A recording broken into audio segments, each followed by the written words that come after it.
Sentimentos fortes frequentemente inspiram as pessoas a grandes feitos. O amor sincero por seus entes queridos dá aos pais uma força incrível para proporcionar-lhes um futuro melhor. Eles estão prontos para superar qualquer obstáculo por seus familiares. No entanto, até mesmo as emoções mais puras às vezes podem levar a consequências inesperadas. Na cidade de Dayton, no condado de Montgomery, onde vivem mais de 130 mil pessoas, Whitney Lynn nasceu na família Hostler em 27 de julho de 1995. Ela tinha uma irmã mais velha, Chelsea, com quem era muito próxima desde pequena.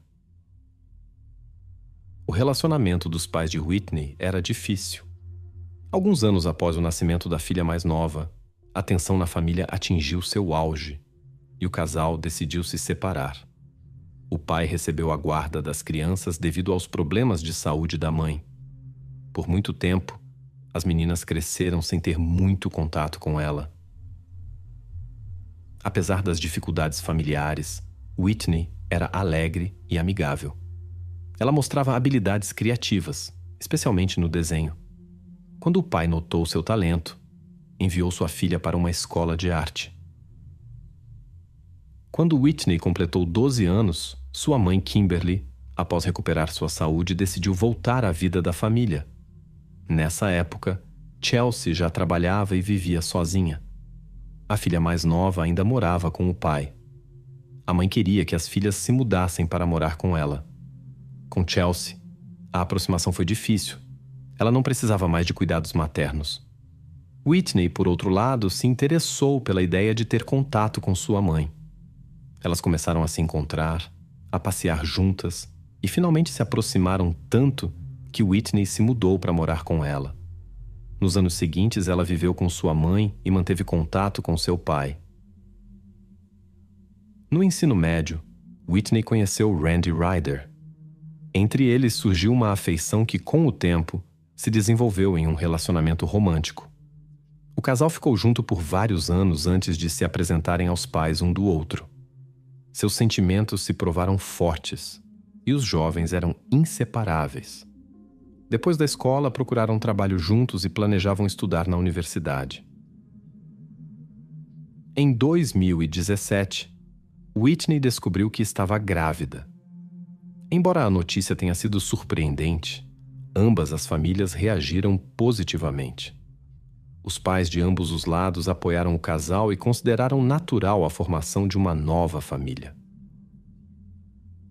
Os pais do jovem, recentemente aposentados, ofereceram ajuda para criar a criança enquanto os jovens estudassem e construíssem suas vidas.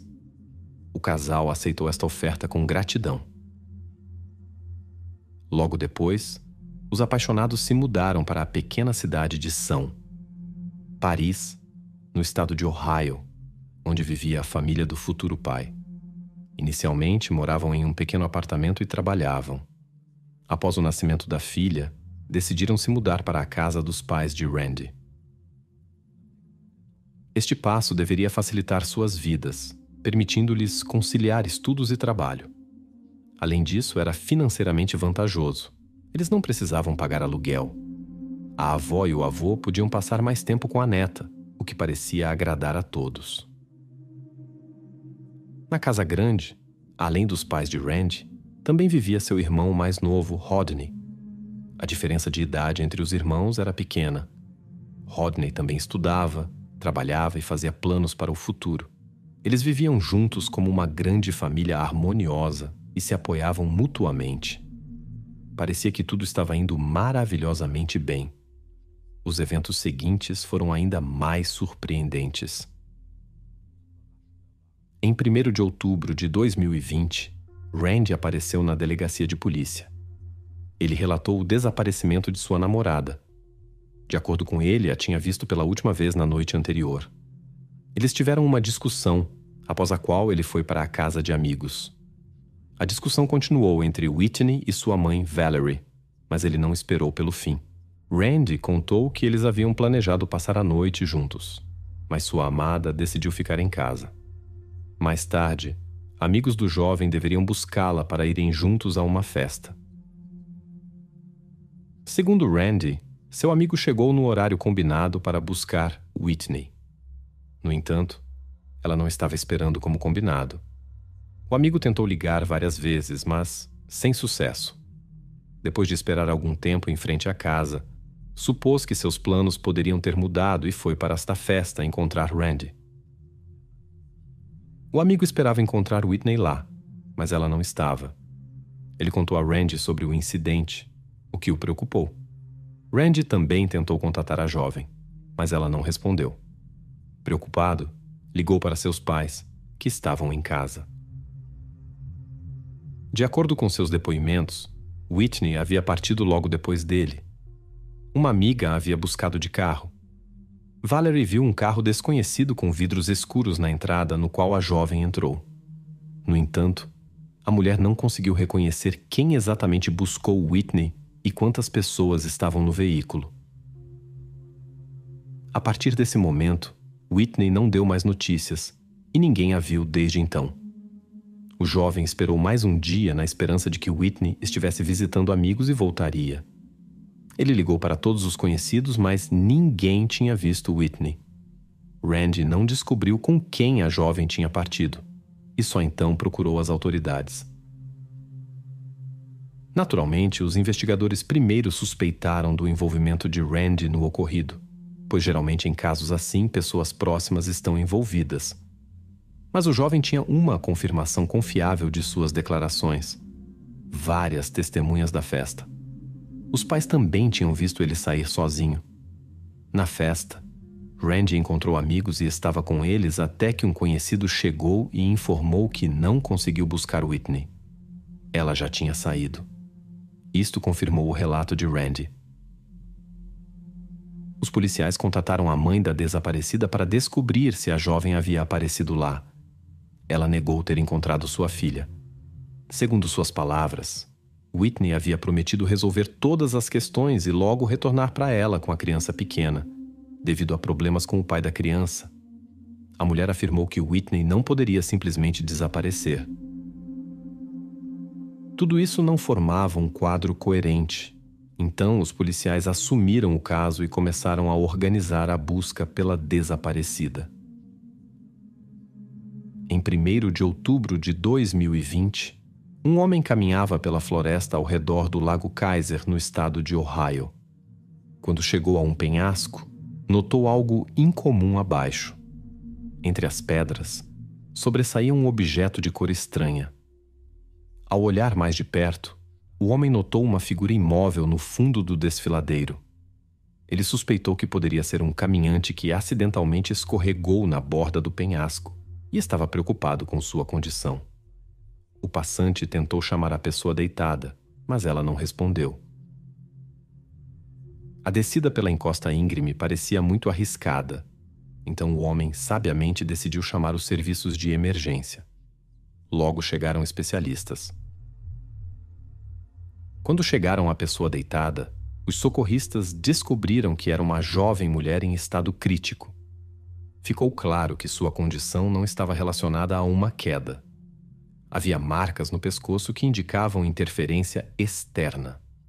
Faltavam sinais de lesões típicas de uma queda de altura, o que indicava outras circunstâncias do incidente. A identidade da jovem não pôde ser estabelecida imediatamente devido à falta de documentos. Os policiais que chegaram só podiam se basear em suas roupas e outras características distintivas, incluindo piercings, para começar a investigar este misterioso incidente. Os policiais começaram a verificar as listas de pessoas recentemente desaparecidas. Após revisar os relatórios recebidos na delegacia, rapidamente encontraram uma descrição semelhante. Provavelmente os especialistas estavam lidando com Whitney Lynn Hostler. Suas roupas e aparência correspondiam à descrição da pessoa desaparecida. O relatório de seu desaparecimento havia sido registrado pouco antes da ligação de um passante aleatório para os serviços de emergência. Mais tarde, confirmou-se que era realmente Whitney. Os especialistas suspeitavam que a causa da tragédia era asfixia. As circunstâncias indicavam uma ação intencional, por isso os investigadores iniciaram uma investigação minuciosa. Durante a investigação das últimas horas de Whitney, os investigadores descobriram que ela teve contato apenas com parentes próximos. Seu noivo Randy, o pai dele, Rodney Sr., e sua mãe Valerie. O irmão de Randy, Rodney Jr., também se tornou suspeito, pois morava com a família na mesma casa. Quando os policiais chegaram à casa dos Ryders, encontraram apenas o irmão de Randy. Ele informou que os pais tinham levado a neta e ido caçar. Os oficiais decidiram falar primeiro com o jovem. Descobriu-se que Rodney Jr. estava no trabalho desde a manhã até tarde da noite no dia do desaparecimento de Whitney. Isso foi confirmado por seus colegas e pelas gravações das câmeras de segurança. Quando ele voltou para casa, descobriu-se que a jovem já estava desaparecida há várias horas. Por isso, o jovem foi imediatamente excluído do círculo de pessoas de interesse. Randy, como foi confirmado, estava em uma festa durante o desaparecimento de Whitney e também não levantou suspeitas. Restavam questões sobre seus pais.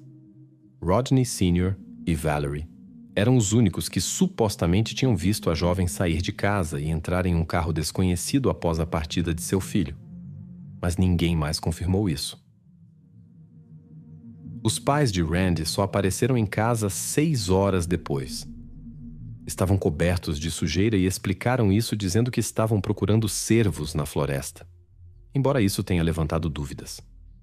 Eles podiam descrever o carro em que a jovem entrou antes de desaparecer, mas não se lembravam da placa nem do motorista. Não deram importância a isso, pois sabiam que Whitney seria buscada para a festa. Presumiram que eram os amigos mencionados, já que a jovem entrou calmamente no carro e aparentemente conhecia o motorista. Os policiais deixaram a casa da família por volta das 19 horas, quando escureceu. Como não obtiveram informações importantes das testemunhas, decidiram investigar o local do desaparecimento da jovem na rua, onde, segundo os pais, um carro vermelho escuro suspeito com vidros fumê havia parado ao lado de sua picape. Infelizmente, não havia câmeras de vigilância lá. Ao passar pela picape, os policiais notaram por acaso algo incomum na caçamba aberta. Havia vários sacos de lixo pretos com vestígios de fita adesiva. Ao lado, havia chinelos femininos e luvas. Tudo estava sujo. A combinação dos objetos parecia estranha e não se assemelhava a nenhum equipamento de caça. Os policiais sabiam em que tipos de casos desagradáveis tais itens são normalmente usados. Ao examinar a fita adesiva, os investigadores notaram alguns fios de cabelo arrancados, semelhantes em cor e comprimento aos cabelos de Whitney. Dentro também havia um grande carrinho de bagagem de 2 rodas. Estava muito sujo, como se tivesse sido usado recentemente em uma estrada rural. Os investigadores decidiram proceder com cautela e não alertar os proprietários do veículo sobre sua descoberta. Suspeitavam que a família pudesse estar envolvida no desaparecimento da jovem. Com medo de assustar os possíveis suspeitos, a família Ryder, os policiais retornaram calmamente à casa e pediram permissão para examinar o quarto da desaparecida. Os investigadores queriam realizar uma busca e obter o telefone celular e computador de Whitney para análise. Os pais de Valerie concordaram em deixar os policiais entrarem. No quarto do jovem casal, encontraram o telefone da desaparecida e um rolo de fita adesiva quase vazio, idêntico ao encontrado na caçamba da picape com restos de cabelo. Os oficiais informaram os proprietários sobre isso e pediram explicações. Eles permaneceram calmos e começaram a responder às perguntas. Segundo os pais, Whitney tinha arrumado seu quarto naquele dia e os cabelos poderiam ter grudado acidentalmente na fita quando ela estava se penteando. Supostamente, ela tinha estado doente pouco antes do incidente e sofria de queda de cabelo. Todos, incluindo Randy, confirmaram esta versão. Apesar da segurança nas declarações e da falta de confusão, os investigadores começaram a duvidar da sinceridade de Valerie e seu marido. A família se comportava bastante calma. Podia-se ver que estavam preocupados com o desaparecimento da jovem, mas falavam claramente. Os policiais não notaram nada em comum no comportamento da mãe e dos filhos quando os questionaram sobre os objetos encontrados. No entanto, o Rodney mais velho parecia muito agitado. Ele pensava muito antes de responder às perguntas dos investigadores. Os investigadores se interessaram por seu comportamento e decidiram interrogá-lo na delegacia. Lá, o homem contou a mesma história que seu filho. Segundo suas palavras, pouco antes de Whitney ir para a festa, houve uma forte discussão entre ela e Valerie.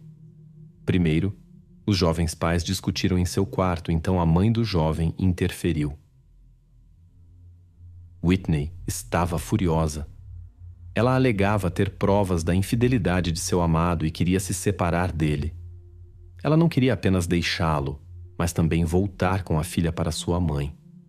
O homem contou que Valerie, ao ouvir o barulho, correu para os jovens e tentou acalmar a jovem. Ela queria conversar e convencê-la de que Whitney estava errada sobre seu filho. Durante essa conversa, Randy ficou furioso e foi sozinho para a festa. O chefe da família admitiu que mais tarde conseguiram acalmar a jovem. Ela partiu com amigos em um carro desconhecido. Whitney concordou em continuar a conversa com Valerie mais tarde, mas não retornou, e eles não sabem o que aconteceu com ela. Rodney Sr. também confirmou que seu filho era realmente volúvel e tinha outra namorada. Eles descobriram isso quando ela anunciou sua gravidez. Isso aconteceu alguns dias antes do desaparecimento de Whitney. Ela estava certa de que o bebê era de Randy e, portanto, decidiu mantê-lo. Toda a situação levantou suspeitas, especialmente porque o jovem havia ocultado esses detalhes na primeira conversa com os investigadores. Além disso, seus parentes poderiam ter tido um motivo para se livrar da jovem. Randy foi chamado para interrogatório na delegacia. Primeiro perguntaram por que ele não havia mencionado o motivo da briga, que estava relacionado a outra jovem. O jovem explicou que não queria revelar esse ponto delicado imediatamente, pois acreditava que não afetaria a busca por sua namorada e não queria se comprometer. Neste momento, o triste destino de Whitney ainda não era conhecido.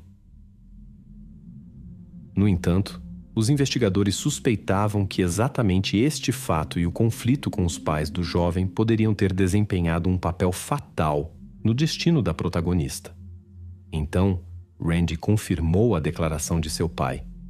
Ele admitiu que ele e Whitney estavam em seu quarto no primeiro andar durante a briga. A jovem iniciou a briga e o acusou de infidelidade. Ela declarou sua intenção de terminar o relacionamento e ir embora com a criança. A mãe interferiu. Eles discutiram intensamente e desceram. Logo a briga cessou, mas o jovem ouviu sons estranhos. Esses sons não causaram nele nenhuma preocupação ou suspeita. Randy permaneceu em seu quarto e não lhes deu atenção.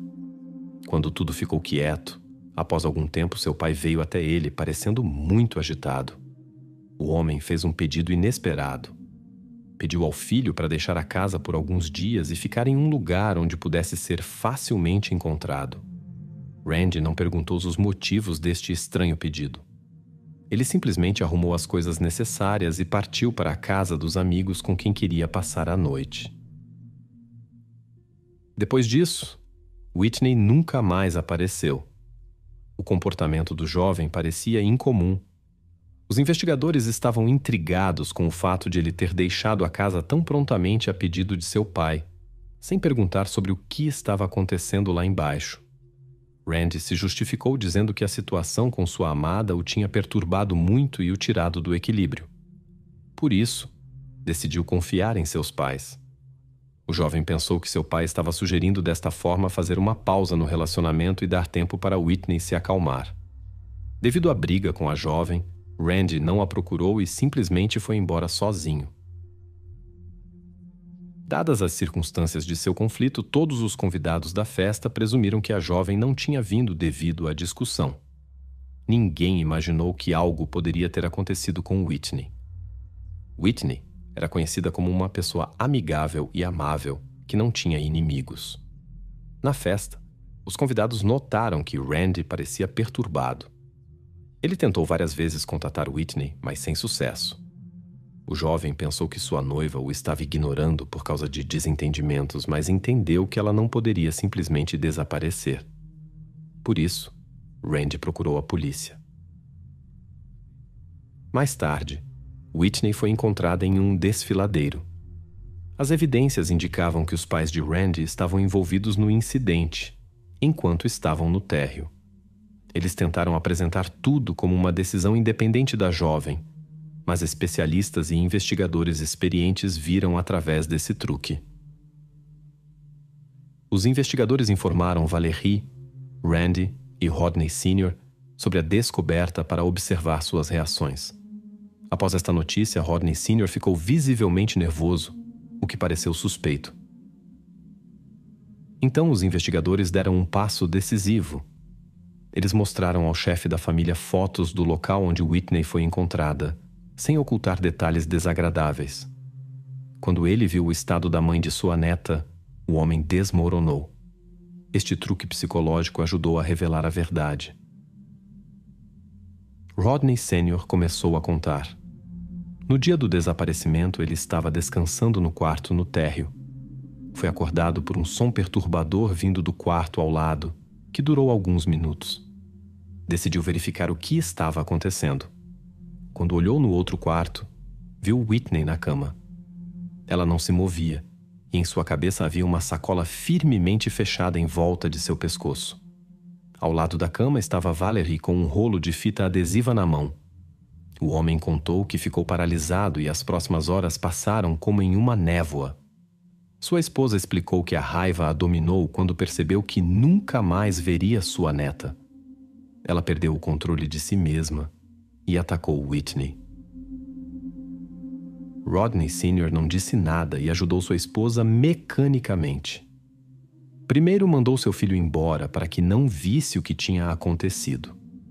Quando voltou, encontrou Valerie tentando colocar Whitney em grandes sacos plásticos. Valerie pediu que ele buscasse um carrinho e uma bolsa grande. Depois de embrulhar Whitney, juntos carregaram a bolsa na picape.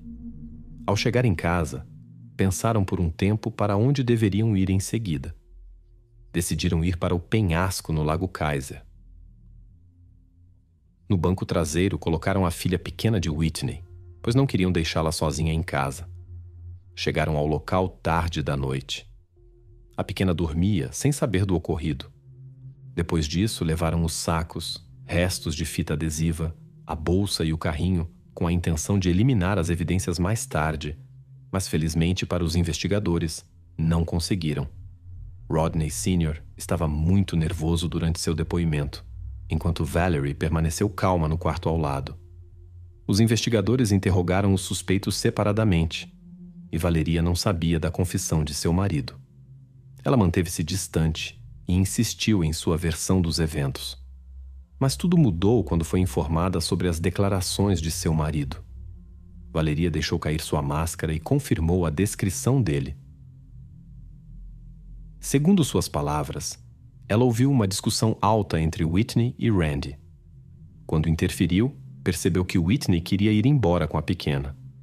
A jovem ameaçou que eles nunca mais veriam sua neta e começou a fazer as malas.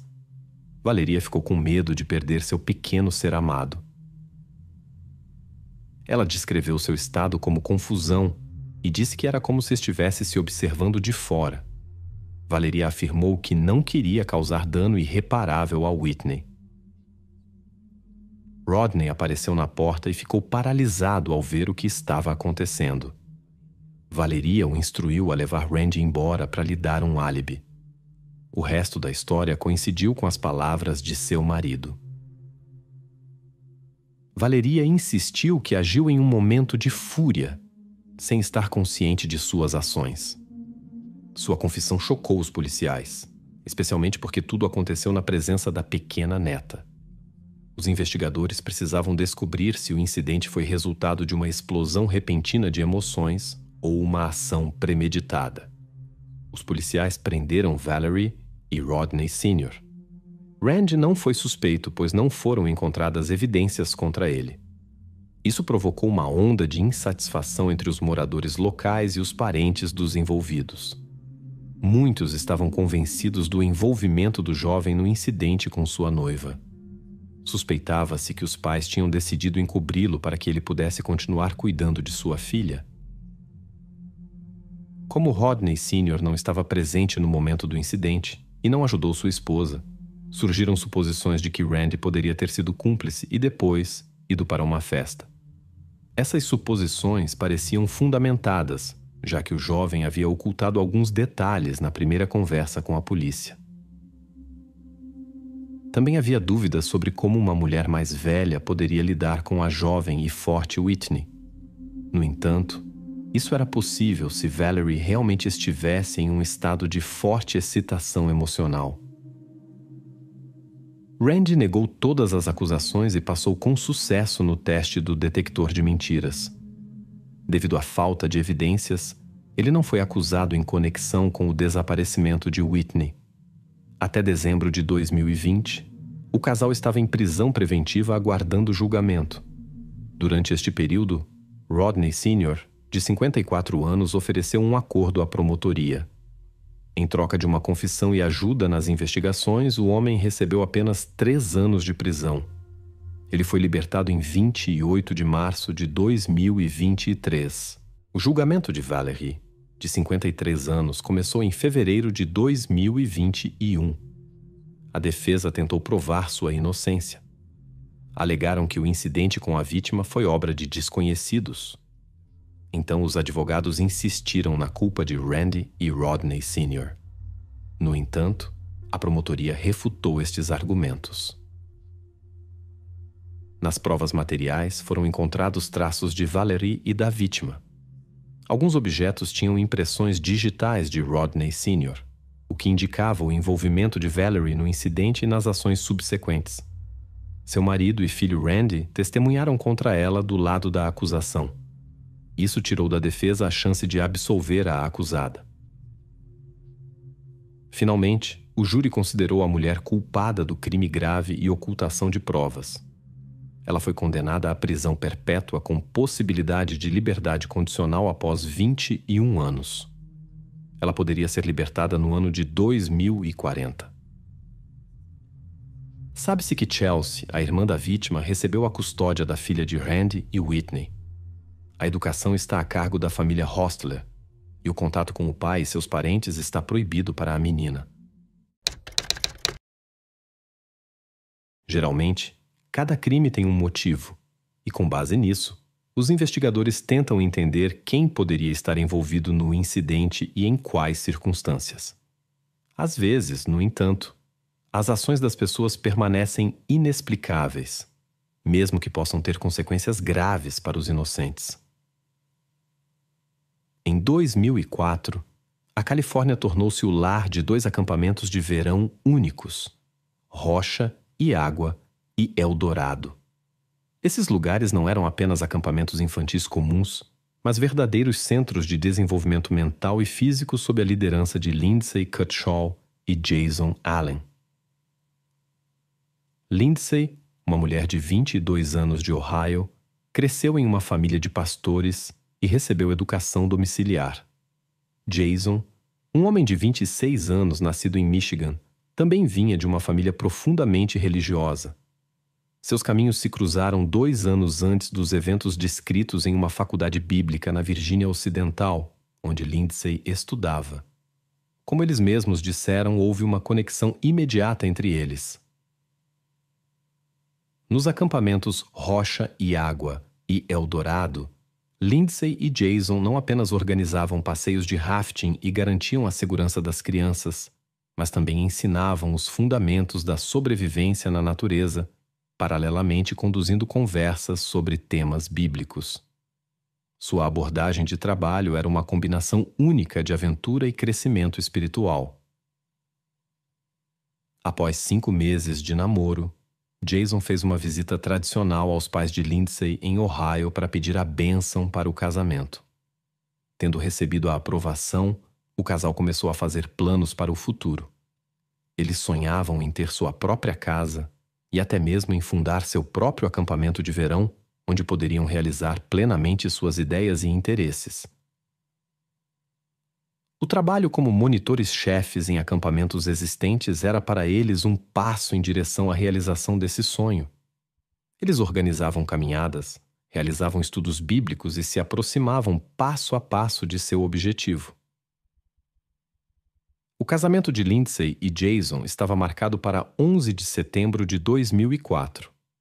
Pouco antes dessa data, o casal realizou uma espécie de ensaio da noite de casamento para se preparar para a celebração iminente. Seus planos para a lua de mel combinavam com suas personalidades. Em vez de um resort luxuoso, eles escolheram férias ativas no Rio, na Virgínia Ocidental. Embora tivessem a oportunidade de passar suas férias em condições mais confortáveis, Lindsay e Jason preferiram permanecer fiéis ao seu amor pela natureza e pela aventura. Eles planejavam combinar romance com férias ativas, o que refletia completamente sua filosofia de vida e interesses comuns. O jovem casal estava no limiar de um novo capítulo em suas vidas, cheio de esperanças e planos para o futuro. Sua história de amor e sonhos compartilhados pareciam ser o começo de um longo e feliz caminho juntos.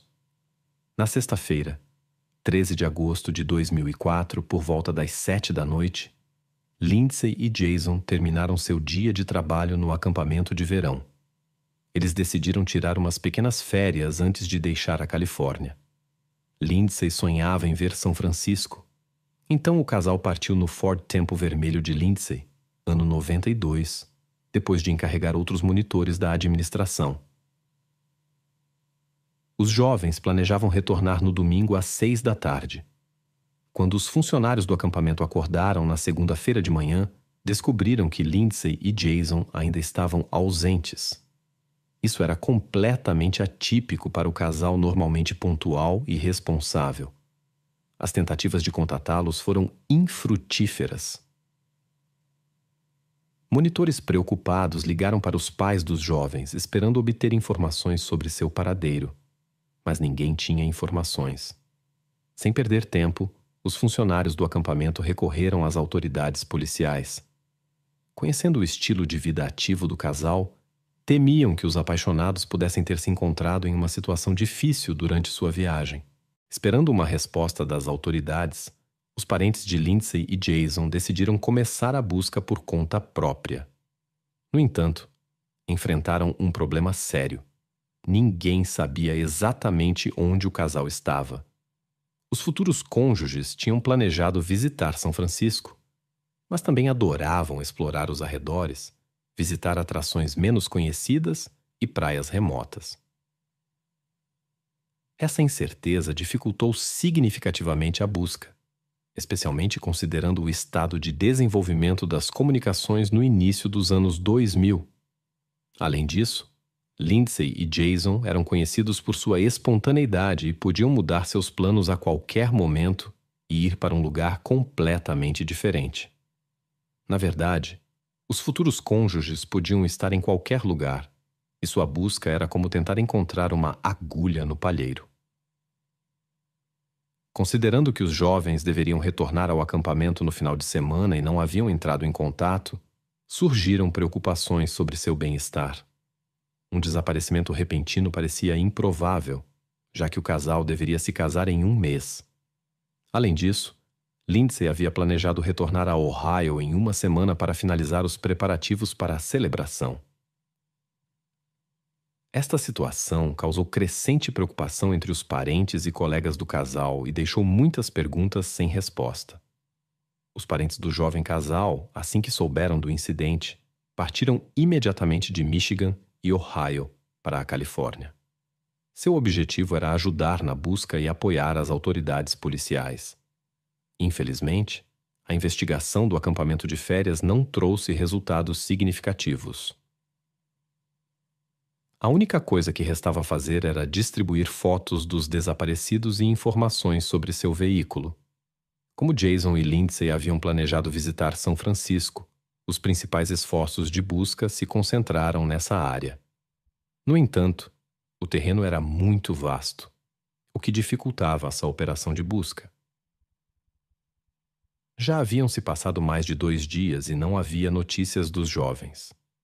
Os parentes estavam extremamente preocupados, sabendo que cada hora de atraso diminuía as chances de um desfecho feliz. 5 longos dias de espera não trouxeram informações úteis. Em 18 de agosto, surgiram as primeiras notícias perturbadoras. Um helicóptero de resgate sobrevoando a costa rochosa da Califórnia notou algo incomum na praia. O piloto viu figuras imóveis em sacos de dormir coloridos na Fish Head Beach. A polícia imediatamente se dirigiu às coordenadas transmitidas pelo piloto.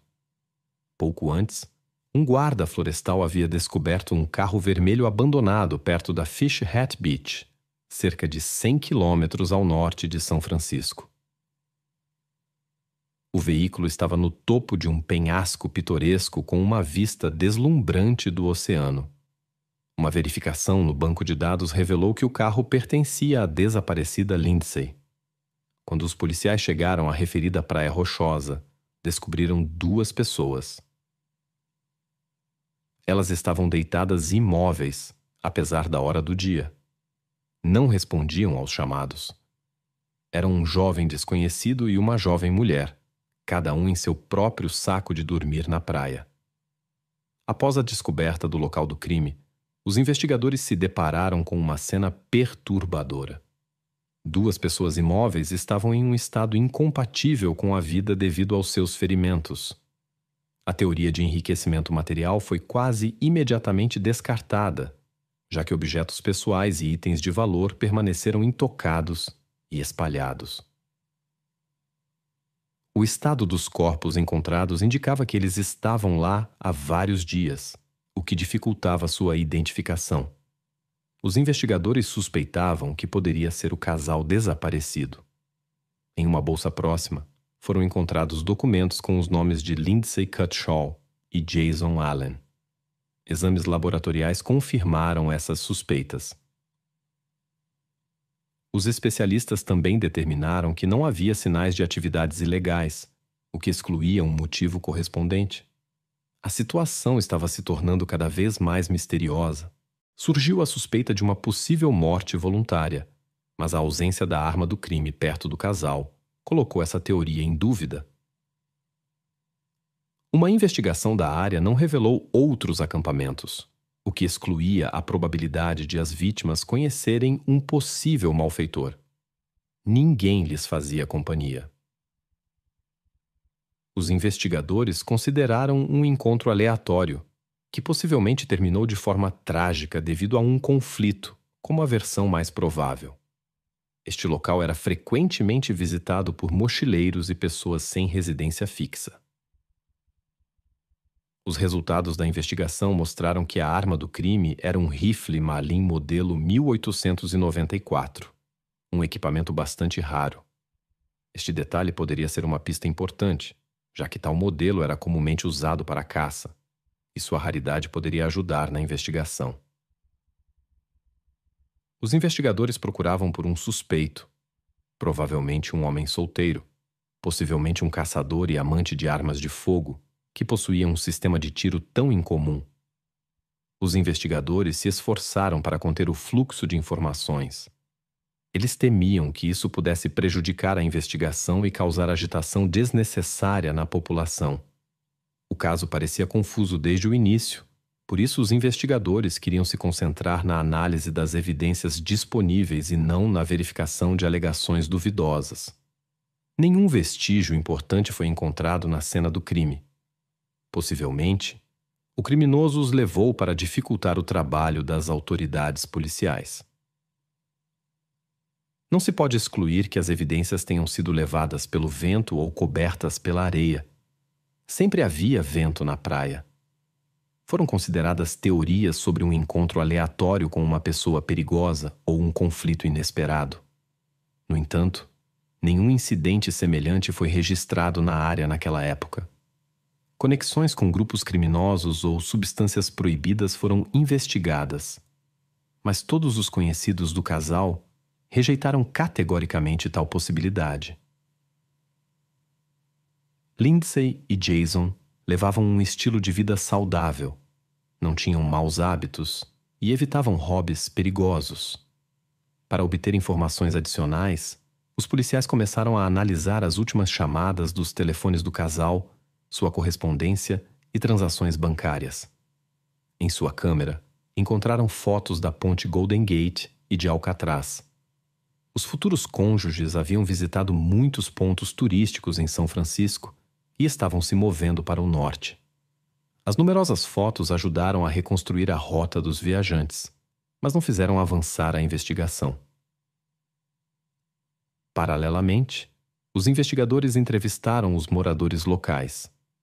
Descobriu-se que o casal havia chegado ao cais dos pescadores no sábado. Aqui, eles foram vistos por muitas pessoas.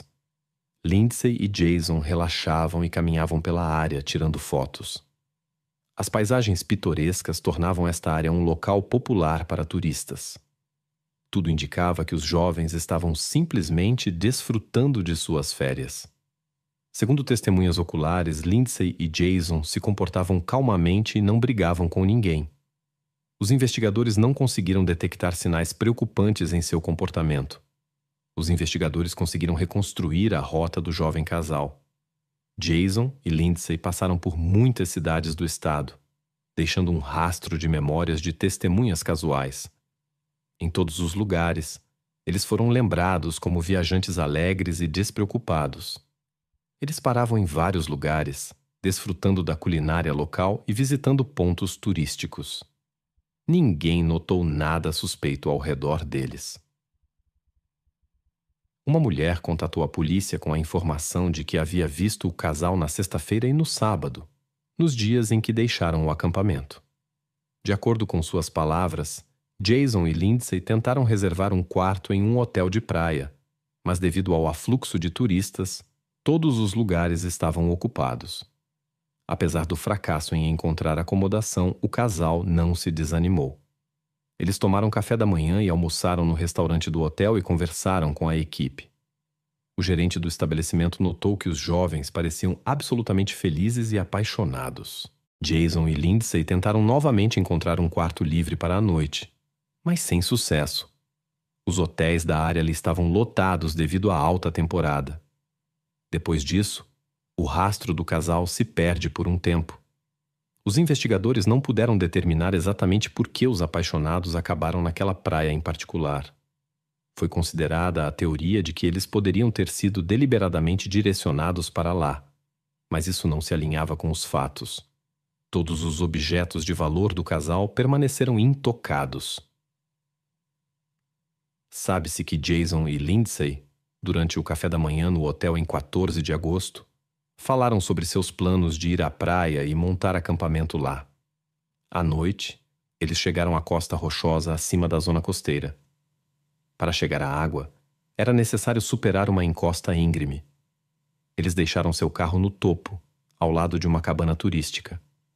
Na cabana, havia um livro de visitas para os turistas. Ao verificar as entradas, a polícia descobriu que Jason havia deixado uma anotação no dia de sua chegada.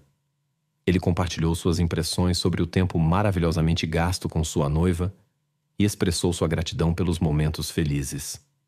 Os investigadores não conseguiram encontrar vestígios de veículos estranhos ou desconhecidos na praia naquela época. Não havia sinais de resistência, o que confundiu os investigadores. No entanto, o principal problema não era encontrar um motivo, mas a total falta de pistas para procurar o perpetrador. Esta incerteza persistiu até 2006. Durante este tempo, detalhes anteriormente secretos foram tornados públicos. Os investigadores optaram por este passo na esperança de obter novas informações valiosas e ganhar mais testemunhas. Novos fatos também foram revelados. Por exemplo, durante a investigação da praia, foi encontrada uma garrafa de uma bebida rara prasária, que provavelmente tinha sido comprada em Wisconsin.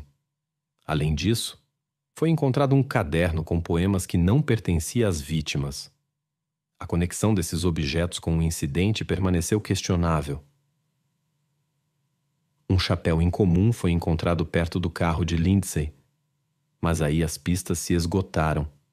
O problema era que todas essas coisas não precisavam pertencer ao perpetrador, mas poderiam ser de alguém entre os milhares de turistas que visitam esses lugares anualmente.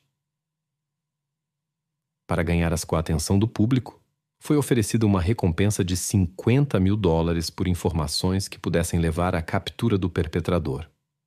O momento exato do incidente permaneceu desconhecido. O casal foi visto pela última vez na manhã de 14 de agosto no hotel, por isso supôs-se que o incidente ocorreu ou na noite de 14 ou na manhã de 15. Começou uma enxurrada de ligações. Mais de 1.000. As pessoas se agarravam a qualquer possibilidade de receber a alta recompensa. Isso significava trabalho adicional para a polícia. Cada relato tinha que ser verificado. A falta de sentido do incidente era chocante. De acordo com pessoas próximas, as vítimas não tinham inimigos ou invejosos e não tinham passado criminal. Parecia que estavam dormindo pacificamente quando o irreversível aconteceu. O horror não se limitou aos parentes das vítimas. Quando a informação se espalhou, os moradores locais começaram a evitar a praia onde o incidente ocorreu. Neste contexto, o público exigia que a polícia prendesse o perpetrador o mais rápido possível e garantisse a segurança. Mas os agentes da lei também não estavam ociosos. Durante toda a investigação, os investigadores tiveram várias pessoas de interesse. Um deles era um sem-teto de Wisconsin. Ele negou qualquer envolvimento no incidente, embora, na opinião das autoridades policiais, estivesse perto da praia no momento do ocorrido. Suspeitava-se que a garrafa encontrada poderia pertencer a ele. O homem concordou em se submeter a um teste de detector de mentiras que passou sem dificuldades. Além disso, seu DNA não correspondia à amostra da garrafa. Depois disso, ele foi liberado. Logo depois, outra pessoa entrou no radar. Sean Golan, apontado por uma moradora local. Ele exibia comportamento suspeito. Possuía uma extensa coleção de equipamentos de tiro. Era um caçador entusiasta e tinha problemas com substâncias proibidas. Sean se encaixava na descrição do suposto perpetrador. Seu arsenal foi verificado, mas a arma procurada não foi encontrada. Ele negou qualquer envolvimento no incidente e nenhuma evidência foi encontrada contra ele. Por isso, Sean também foi liberado. Por um tempo, até mesmo uma conexão com o notório assassino do Zodíaco foi considerada, devido a semelhanças no modus operandi. Surgiram informações sobre outra pessoa que chamou a atenção dos investigadores. Ele também se revelou ser um sem-teto e poderia ter estado na área no momento do crime. Os moradores locais o conheciam por seu comportamento inadequado. Os residentes haviam visto repetidamente o homem vagando pela área, inclusive com um objeto perigoso. As pessoas tentavam evitá-lo e o expulsavam de todos os lugares. Esta pessoa se revelou ser Joseph Henry Burgess, de 62 anos. Ele era extremamente religioso e levava uma vida de eremita, o que explicava como esperando por uma revelação divina sobre seu destino. Em 1977, Joseph vivia em um grupo de sem-teto no Canadá. 2 jovens se juntaram a eles, Duran, de 20 anos, e Leif Carlson, de 19 anos. Joseph estava insatisfeito com sua presença e tentou expulsá-los, mas os jovens permaneceram. 4 dias depois, os jovens foram encontrados imóveis em sacos de dormir na praia. As circunstâncias eram surpreendentemente semelhantes às de Lindsay e Jason. Depois disso, Joseph desapareceu. Ele se tornou a principal pessoa de interesse para a polícia em conexão com um incidente no Canadá. Procuraram por ele durante anos. Gradualmente, os investigadores locais chegaram à conclusão de que ele não estava mais vivo, já que a busca permaneceu infrutífera. O caso foi praticamente arquivado e só foi reaberto após o incidente com Lindsay e Jason em 2004. Os investigadores, ao analisar casos semelhantes, encontraram informações sobre um incidente que ocorreu quase 30 anos antes. Apesar dos depoimentos dos moradores locais após o incidente com o futuro casal na praia, Joseph desapareceu novamente do radar. Ele não entrou no foco das autoridades policiais até 2009. Durante esse tempo, uma série de invasões não autorizadas para a apropriação de objetos de valor em casas de Nova York estava sendo investigada. Os investigadores rastrearam o suspeito até o México. Durante uma tentativa de fuga em uma das casas, houve uma troca de tiros na qual o suspeito foi neutralizado. Isso aconteceu em 16 de julho de 2009. A identidade do homem dominado foi estabelecida como Joseph Burgess. As autoridades policiais coletaram uma amostra de DNA e a compararam com as evidências encontradas na cena do incidente com o jovem casal. No entanto, elas não correspondiam aos vestígios na lata de cerveja. Então os investigadores tiveram que excluir este homem perigoso do círculo dos principais suspeitos. Mesmo assim, o público considerou Joseph o responsável pela tragédia por muito tempo. No entanto, 10 anos se passaram, e ainda não estava claro o que exatamente aconteceu naquela noite fatídica na praia. Os parentes das vítimas organizaram um encontro memorial no local da tragédia. Mesmo uma década após os tristes eventos, mais de 60 pessoas se reuniram para lembrar dos jovens apaixonados. 13 anos após o trágico incidente com os monitores na praia, outro evento chocante ocorreu na região. Em 14 de março de 2017, em Forestville, a apenas meia hora de carro do último local onde Lindsay e Jason foram vistos, ocorreu um incidente que chocou os moradores locais.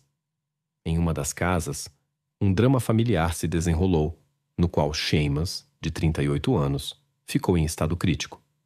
Ele morava com sua mãe e seu irmão. A mãe identificou o agressor.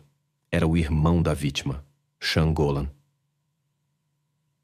Um conflito eclodiu entre os irmãos, levando a consequências irreversíveis. Sean, conhecido por seu temperamento explosivo, usou equipamento de caça contra Seamus. Os investigadores conheciam bem Sean. Ele já havia sido responsabilizado anteriormente por comportamento agressivo. Em 2009, Sean demonstrou comportamento agressivo ao jogar uma lança caseira no carro de um estranho.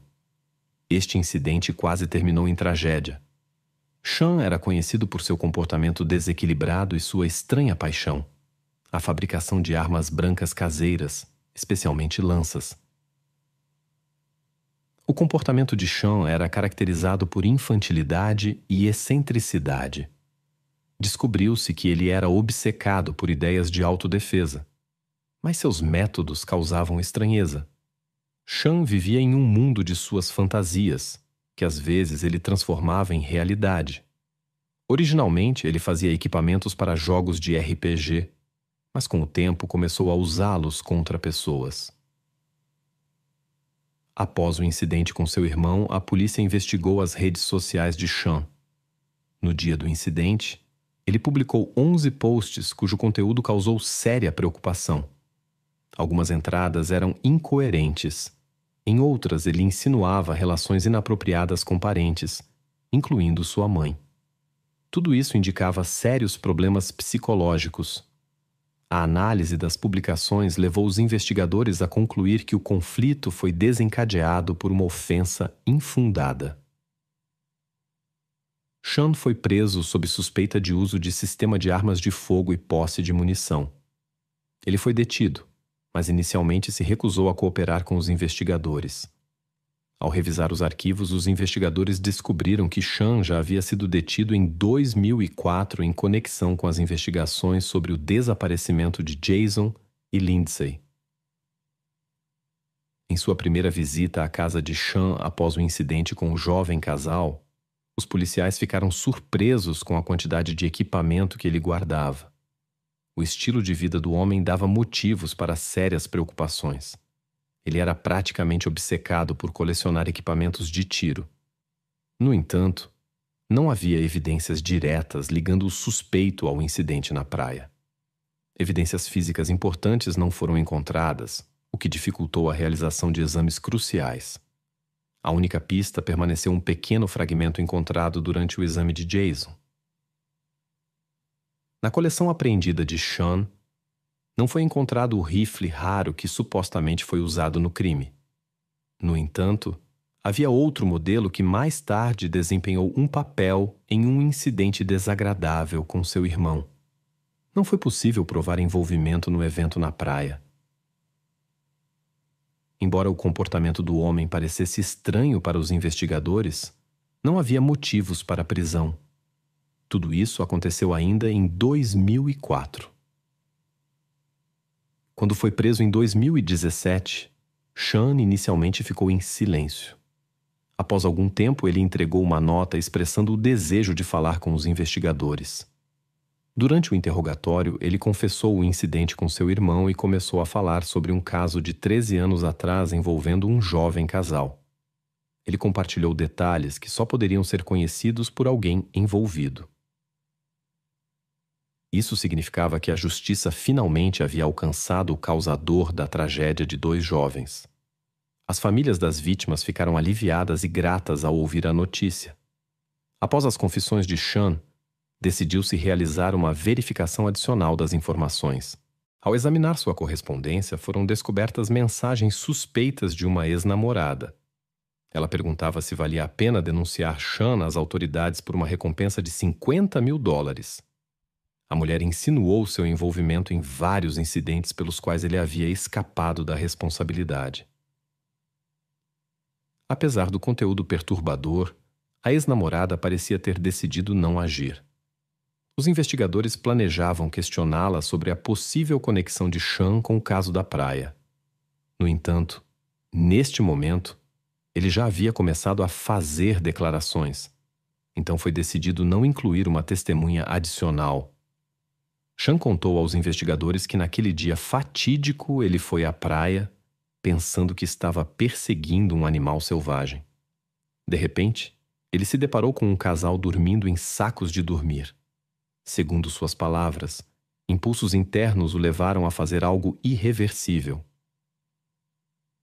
O jovem foi a primeira vítima. Ele nem sequer conseguiu acordar.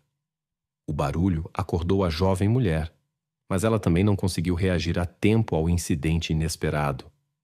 Com medo de ser perseguido, Sean coletou as evidências em uma lata de metal e as escondeu nos arbustos na propriedade de seu pai. Uma década depois, os investigadores descobriram esta importante evidência, que se tornou a prova crucial contra o suspeito. Sean explicou suas ações com um distúrbio mental, exacerbado pelo consumo de substâncias proibidas e álcool. Ele alegou ter ouvido vozes estranhas. A investigação revelou que os parentes de Sean haviam escondido a verdade por anos. Uma semana após o incidente, Sean entregou o objeto do crime a seu pai. Em vez de informar a polícia, o pai escondeu o objeto raro, o que ajudou Sean a escapar de uma prisão imediata. Suspeitas de envolvimento em outros incidentes não foram confirmadas. Até o julgamento, Sean foi colocado em uma ala especial para pessoas com problemas mentais. Seu comportamento era imprevisível, seu discurso frequentemente incoerente. Psiquiatras recomendaram um regime especial de detenção para prevenir automutilação e agressões. A defesa tentou provar a insanidade de Sean no momento do crime. No entanto, a acusação apontou para uma série de ações conscientes: esconder evidências, pedir ao pai para esconder equipamentos caseiros. O promotor insistiu que Sean havia agido racionalmente. Uma avaliação psiquiátrica o considerou são. Em julho de 2019, Sean Gallan, de 40 anos, foi considerado culpado. A sentença foi severa: 3 penas de prisão perpétua sem possibilidade de liberdade condicional, mais 94 anos por outros crimes.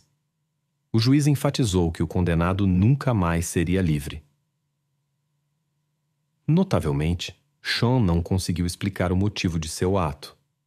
Ele apenas se referiu a vozes na cabeça e falou sobre o desejo de causar danos sem razão aparente.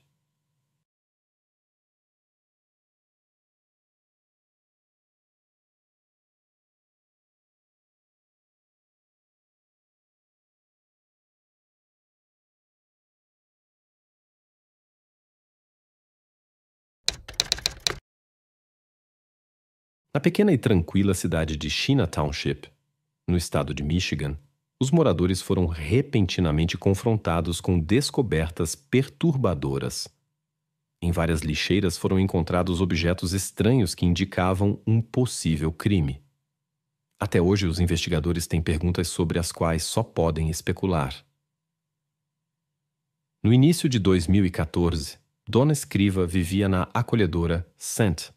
Clair Shores, Michigan, junto com seu filho mais velho, Ramsey.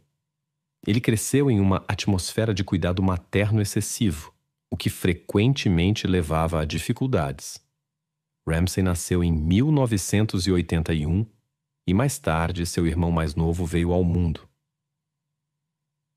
Após sua formatura na faculdade em 1999, Ramsey encontrou emprego em uma empresa de contabilidade.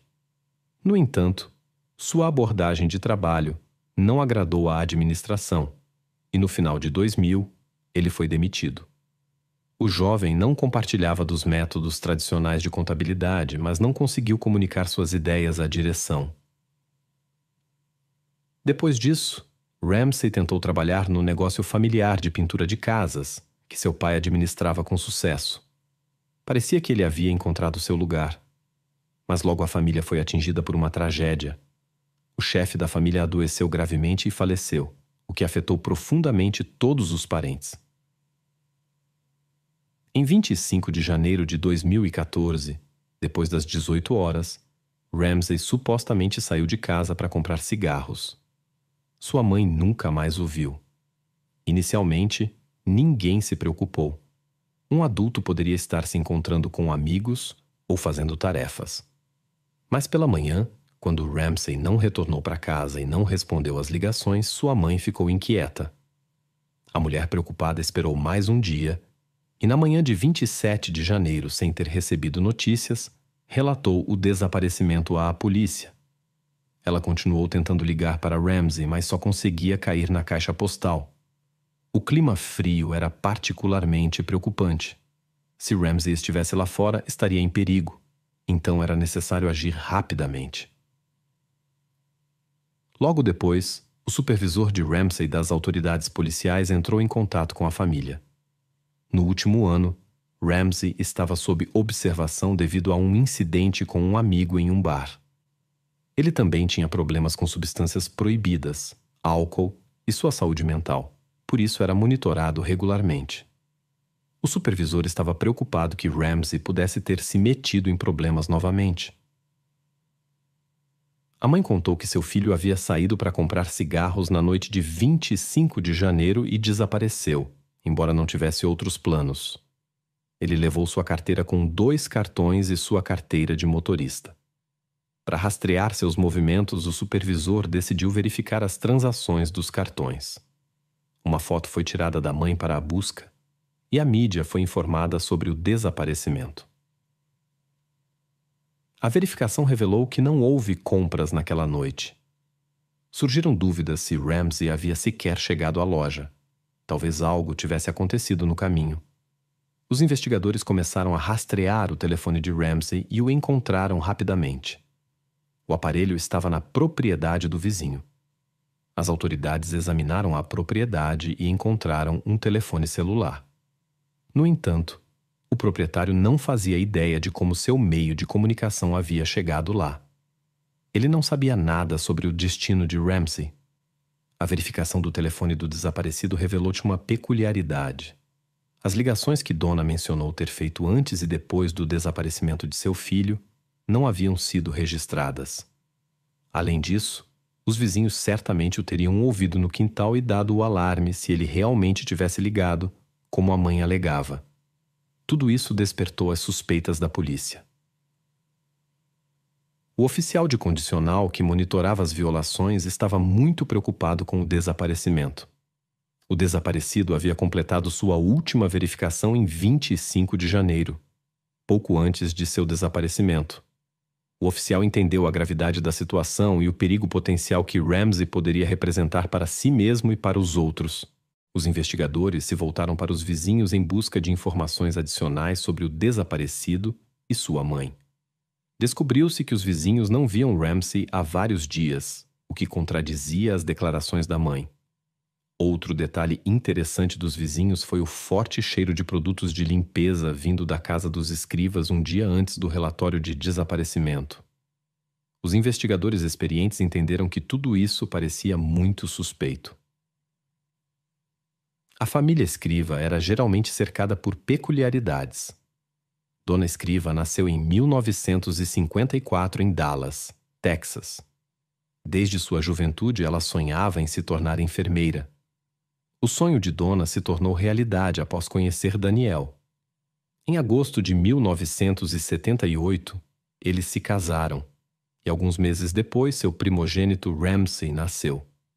A família se mudou para a casa de Dan em St. Clair Shores, Michigan. Logo depois, o filho mais novo também nasceu. A família vivia modestamente e mantinha boas relações com parentes e vizinhos. A vida despreocupada durou muito tempo, mas os primeiros problemas sérios começaram em 2003, quando Dona sofreu um ataque cardíaco. Ela quase morreu na mesa de operação, e esse foi o início de suas dificuldades. A mulher ficou distraída e ansiosa, eventualmente tendo que deixar seu trabalho como enfermeira. No entanto, ela não abandonou sua profissão amada e encontrou um emprego como cuidadora. 12 anos antes dos eventos descritos, Dona e Daniel começaram a ter preocupações sobre a saúde mental de Ramsay. Ele sofria de depressão severa e tinha dificuldade em controlar suas emoções.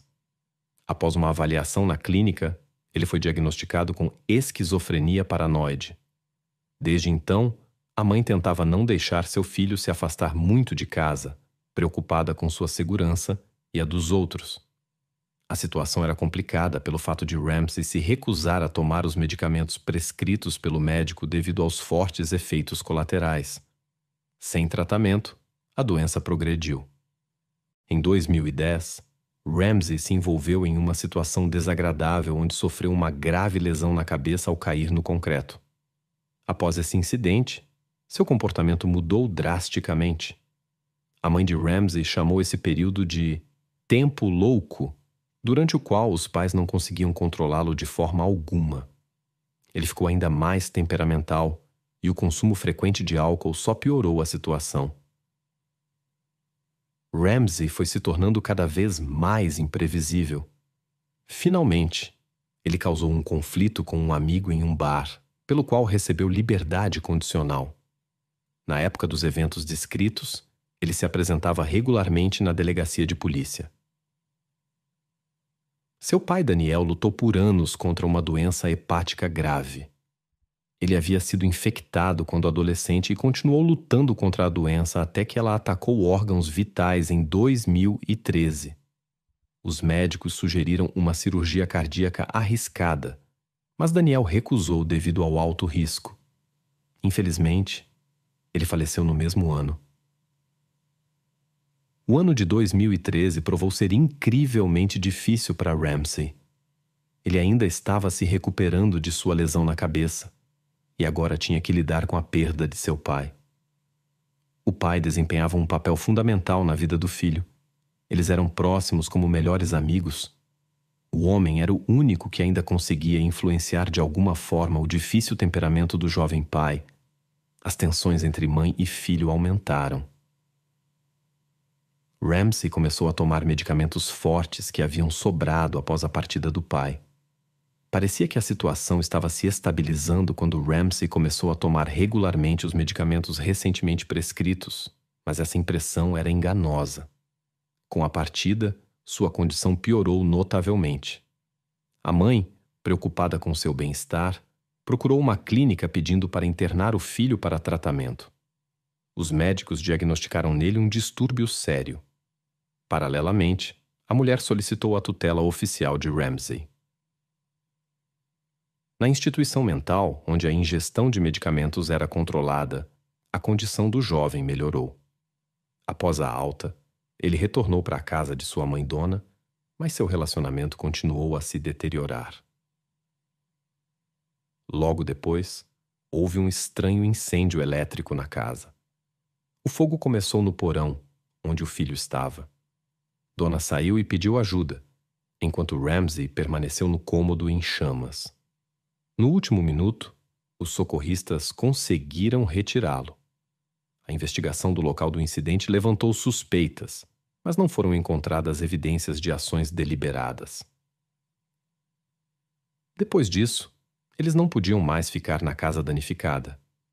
O apartamento precisava de uma extensa renovação, então mãe e filho temporariamente alugaram outra acomodação e se mudaram. A situação ficava cada vez mais complicada. Embora Ramsey já fosse um homem adulto, sua mãe continuava a cuidar excessivamente dele. Ela até conseguiu uma tutela judicial, mas em meados de 2014, o filho decidiu acabar com isso. Neste momento, a mãe já era oficialmente sua tutora há cerca de meio ano. O comportamento de Donna tinha um impacto negativo em Ramsey. Ela tentava controlar cada aspecto de sua vida, o que eventualmente levou seu filho mais novo a deixar a casa dos pais. Na época dos tristes acontecimentos, ele já vivia separado há muito tempo. No entanto, o filho mais velho não podia fazer o mesmo devido a problemas de saúde.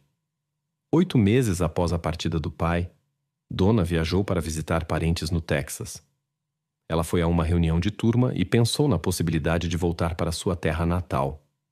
Possivelmente, ela queria se mudar para lá com seu filho.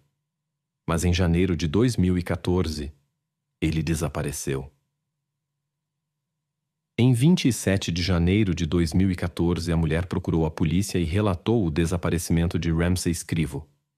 Por vários dias não houve pistas, até que em 30 de janeiro, uma testemunha ocasional veio à delegacia. Ela relatou que estava dirigindo em uma estrada rural coberta de neve em China Township e notou algo incomum na beira da estrada. Quando saiu do carro, a mulher descobriu algo que a perturbou profundamente. Havia sinais inquietantes por toda parte.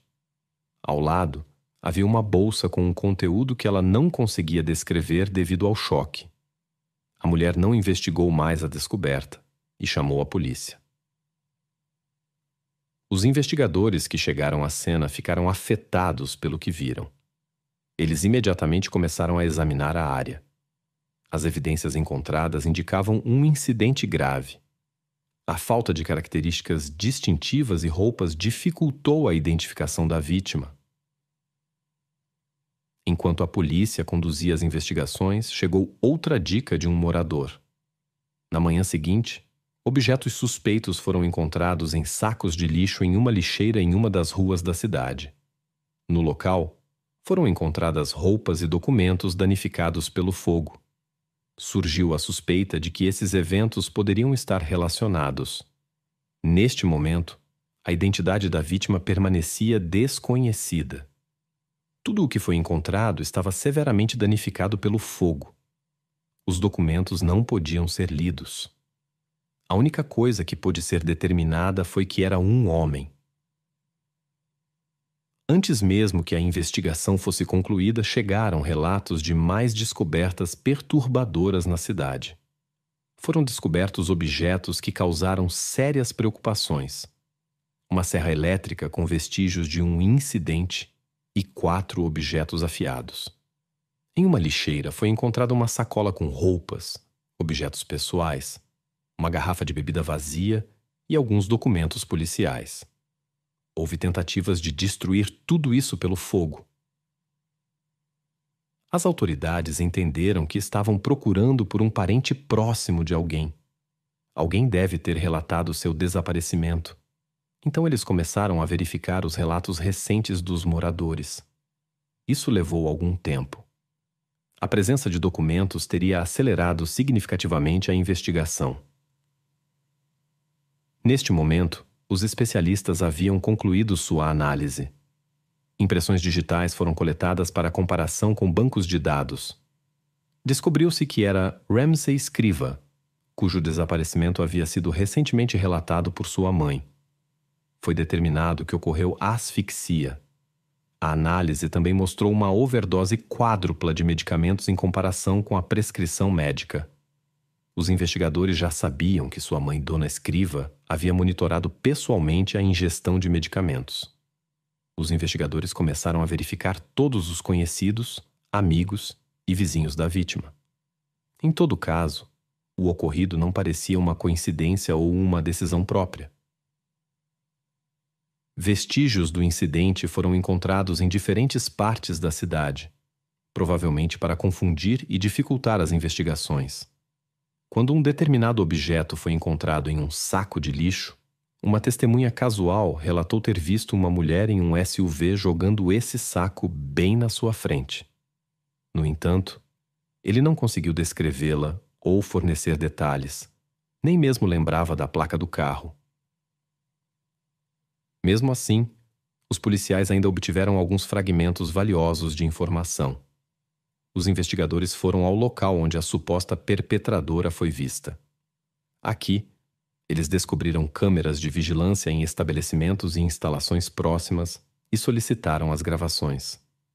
Examinando as imagens, conseguiram obter fotos do carro e da referida mulher ao volante, em qualidade bastante boa. Ela foi rastreada até o próximo posto de gasolina, onde apareceu muito bem nas câmeras. Esta mulher revelou ser Dona Escriva, mãe de Ramsey, dirigindo seu Chevrolet Blazer de 1990 pela cidade. Todos ficaram surpresos com essa reviravolta dos eventos. Os investigadores consideravam algumas de suas ações suspeitas, mas não podiam acreditar em um desfecho tão inesperado. Depois de receberem a autorização necessária, as autoridades rapidamente levaram Dona para interrogatório na delegacia. Os investigadores tentaram esclarecer todas as circunstâncias do incidente e entender o que motivou essa pessoa. Inicialmente, a mulher não estava cooperativa, citando problemas mentais e alegando que Ramsey havia tirado sua própria vida voluntariamente.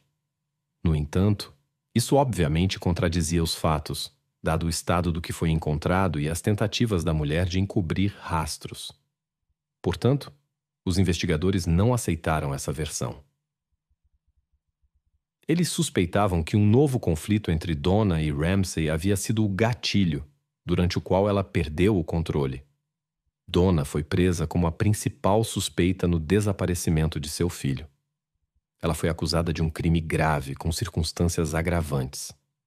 Era óbvio que ela havia tentado obstruir as investigações e destruir evidências de seu envolvimento.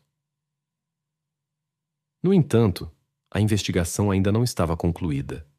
Então era necessário terminar o que havia sido começado para preparar os documentos para o tribunal. Durante esse tempo, os investigadores continuaram seu trabalho. Eles obtiveram permissão para revistar o apartamento da família e o carro da mulher. Quando entraram no apartamento pela primeira vez, foram surpreendidos por um cheiro acre de produtos de limpeza que ardia nos olhos. Alguém havia tentado apagar cuidadosamente os rastros, mas apesar dos esforços, algumas manchas suspeitas foram descobertas no banheiro. Marcas semelhantes foram encontradas na parede do corredor, na varanda e no corrimão da entrada. Era notável que não havia carros no estacionamento. Descobriu-se que a mulher havia tentado doar seu carro para uma organização beneficente em Detroit. Nessa altura, ela já havia feito o mesmo com o carro de Ramsey, mas a polícia conseguiu localizar ambos os veículos e apreendê-los para investigação. No carro da suspeita, foram encontradas numerosas evidências que foram enviadas para análise. Durante a investigação, mais e mais evidências foram descobertas. Vestígios e cabelos de Ramsey foram encontrados em várias sacolas. A mulher deixou suas impressões em uma garrafa de Coca-Cola, em documentos e em roupas, mas estranhamente, elas não foram encontradas nas evidências relacionadas a Ramsey. Os moradores souberam do incidente através da mídia e redes sociais. Todos ficaram chocados com o ocorrido. Gradualmente, mais e mais testemunhas começaram a aparecer na polícia para depor. Descobriu-se que no dia 26 de janeiro, Donna havia comprado uma ferramenta elétrica e uma lâmina para ela em uma loja de materiais de construção. Nas gravações de vigilância, lembraram-se dela porque ela voltou à noite com uma reclamação sobre problemas com o cabo de energia. A ferramenta foi trocada e posteriormente encontrada entre as evidências. Um vizinho relatou ter ouvido o som de um aparelho elétrico funcionando na casa da família Escriva.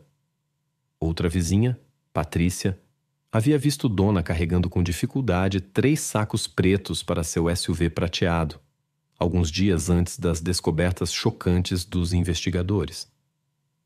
As autoridades policiais acreditavam que as evidências coletadas seriam suficientes para convencer os jurados do envolvimento da mulher. No entanto, o motivo para este terrível incidente permaneceu obscuro. Era sabido que o chefe da família havia falecido em maio de 2013. Poderia este evento ter sido um fator chave para o desenvolvimento posterior dos eventos? O defensor insistiu na inimputabilidade de sua cliente e solicitou uma avaliação psiquiátrica. No entanto, os especialistas declararam Donna mentalmente capaz e apta a comparecer ao tribunal. O julgamento começou em maio de 2015. Neste momento, Donna ainda não havia admitido sua culpa. Diante dos jurados, ela continuou afirmando sua inocência e implorando para ser libertada. A acusação apontou que o medicamento que excedia 4 vezes o normal no corpo da vítima era dispensado e controlado por Donna. No início de janeiro, ela havia recebido um suprimento de 3 meses do medicamento. Menos de um mês depois, uma embalagem quase vazia foi encontrada durante uma busca no apartamento. Os promotores consideraram isso como uma administração intencional de medicamentos perigosos ao filho. A acusação suspeitava que, após o incidente com Ramsey, a mãe havia decidido apagar os rastros comprando uma serra elétrica. No entanto, Donna não concordou com essa versão. Ela contou sua história aos jurados.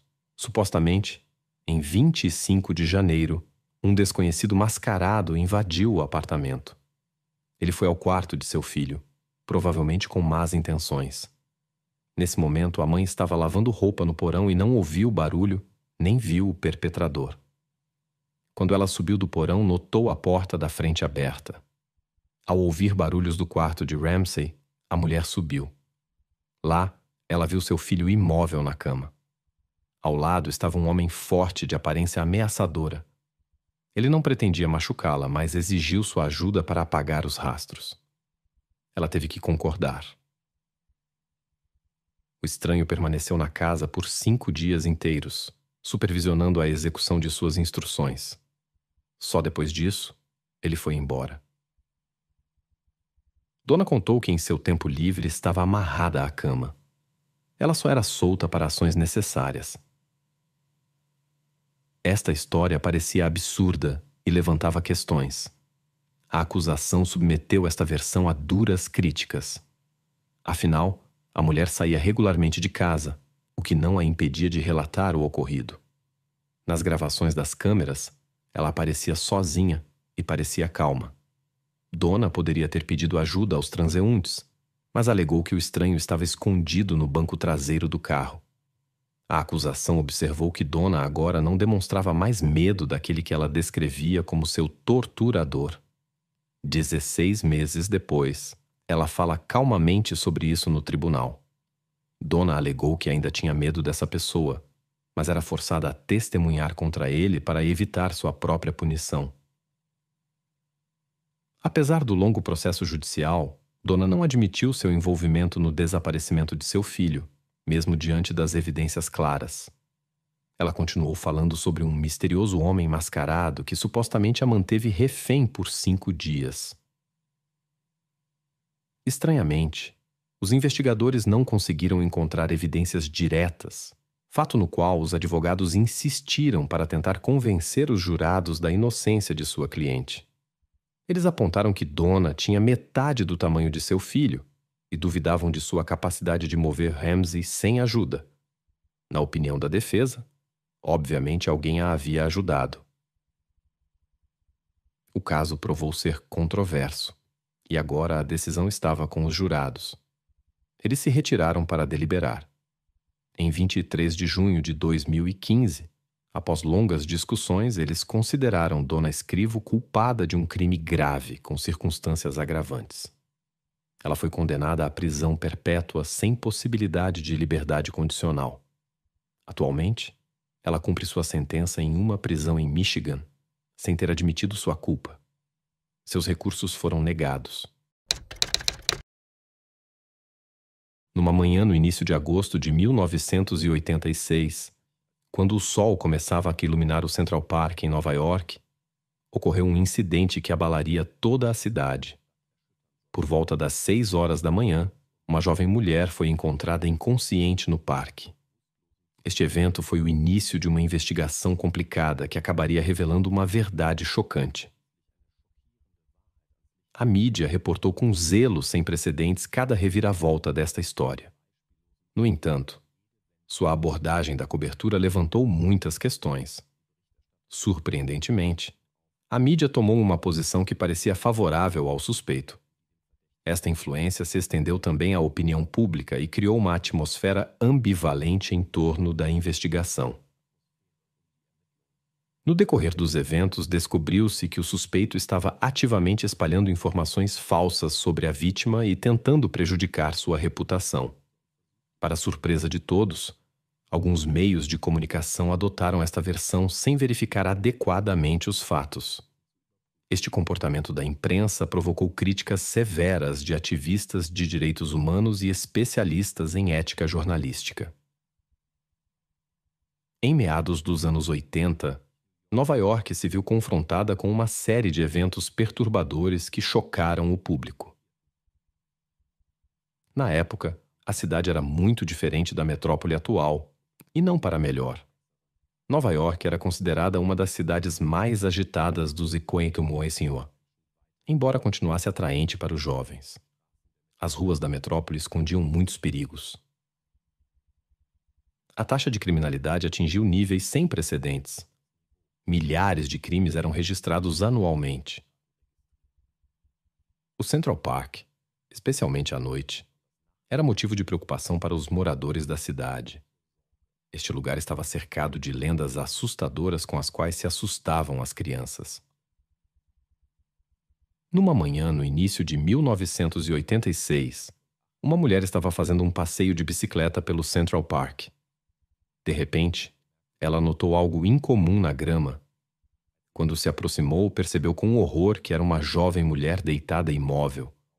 Em pânico, a testemunha correu para o telefone público mais próximo para ligar para o número de emergência 911. Isso aconteceu por volta das 6h30 da manhã.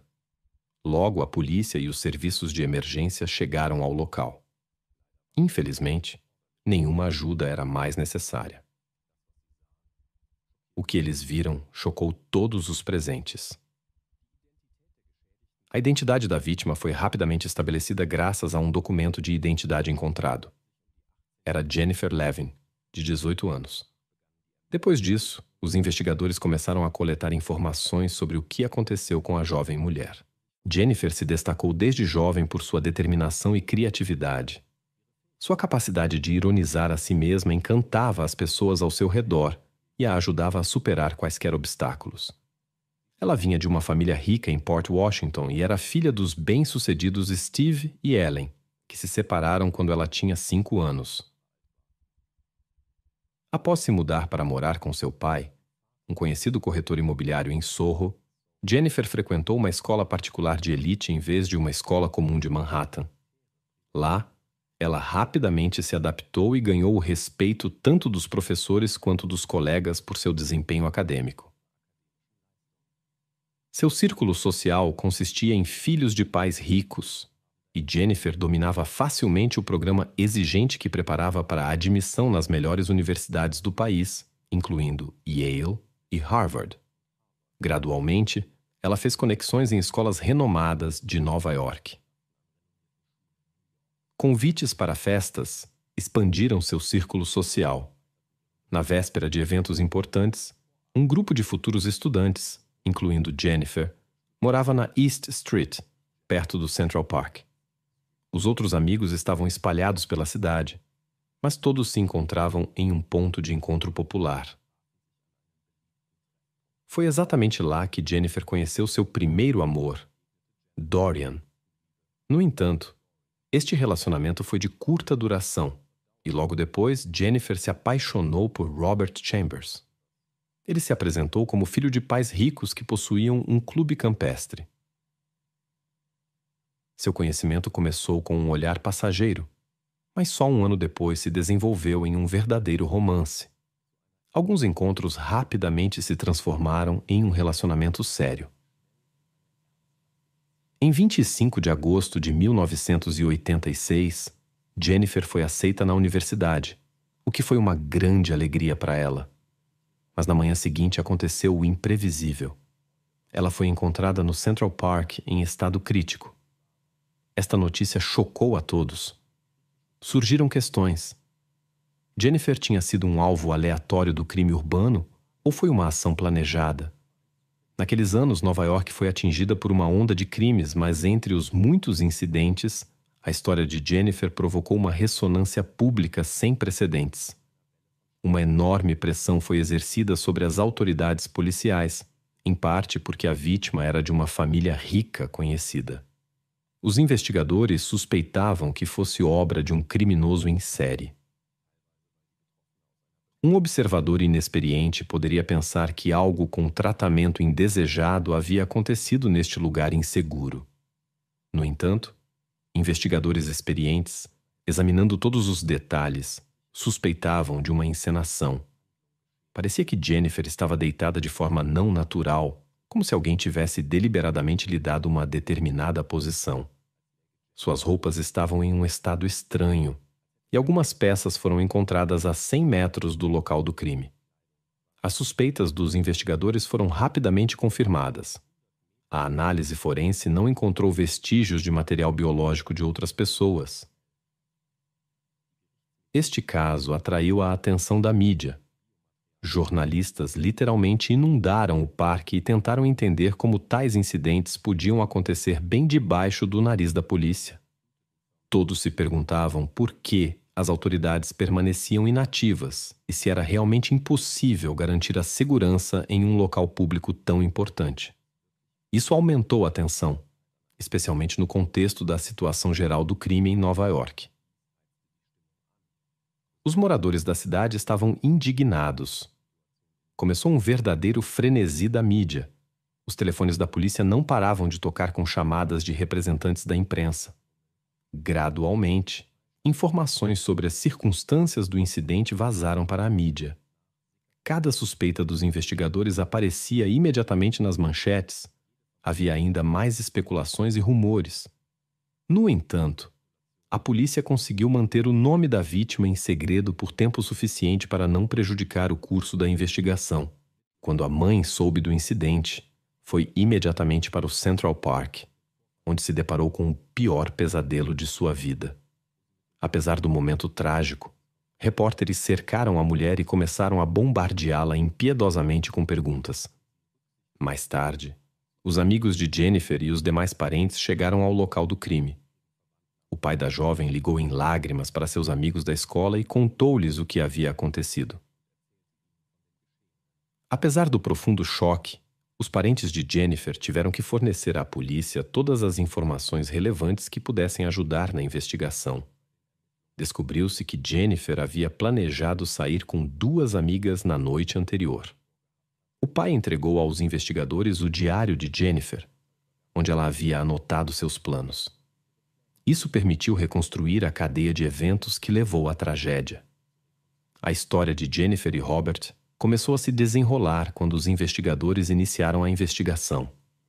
Primeiro, eles verificaram o ex-namorado de Jennifer, Dorian. Suspeitava-se que a recente separação poderia ter deixado um gosto amargo nele. Descobriu-se que eles haviam se encontrado na noite anterior em um restaurante mexicano.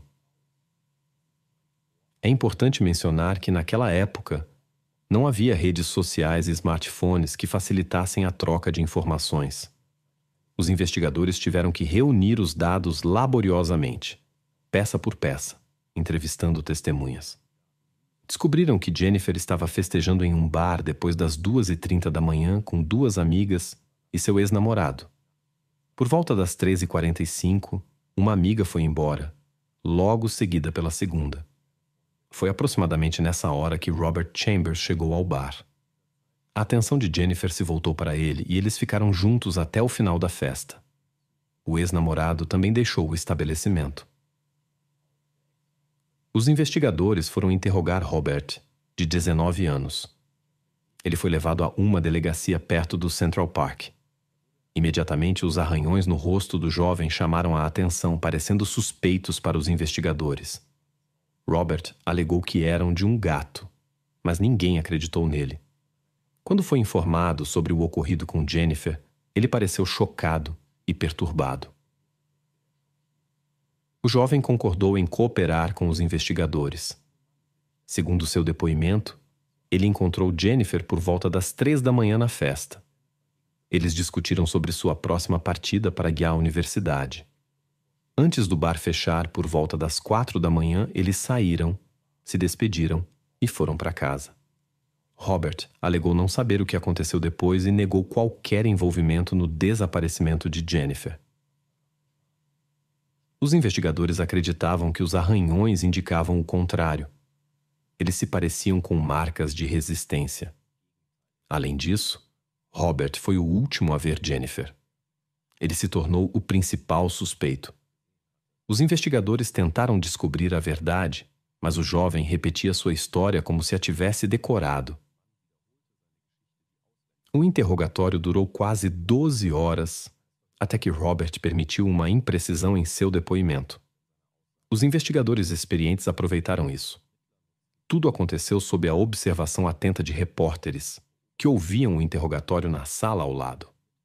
Menos de 24 horas após a descoberta de Jennifer, Robert Chambers confessou um incidente não intencional. O jovem relatou um incidente incomum naquela noite no Central Park. Segundo suas palavras, o passeio com Jennifer tomou um rumo inesperado.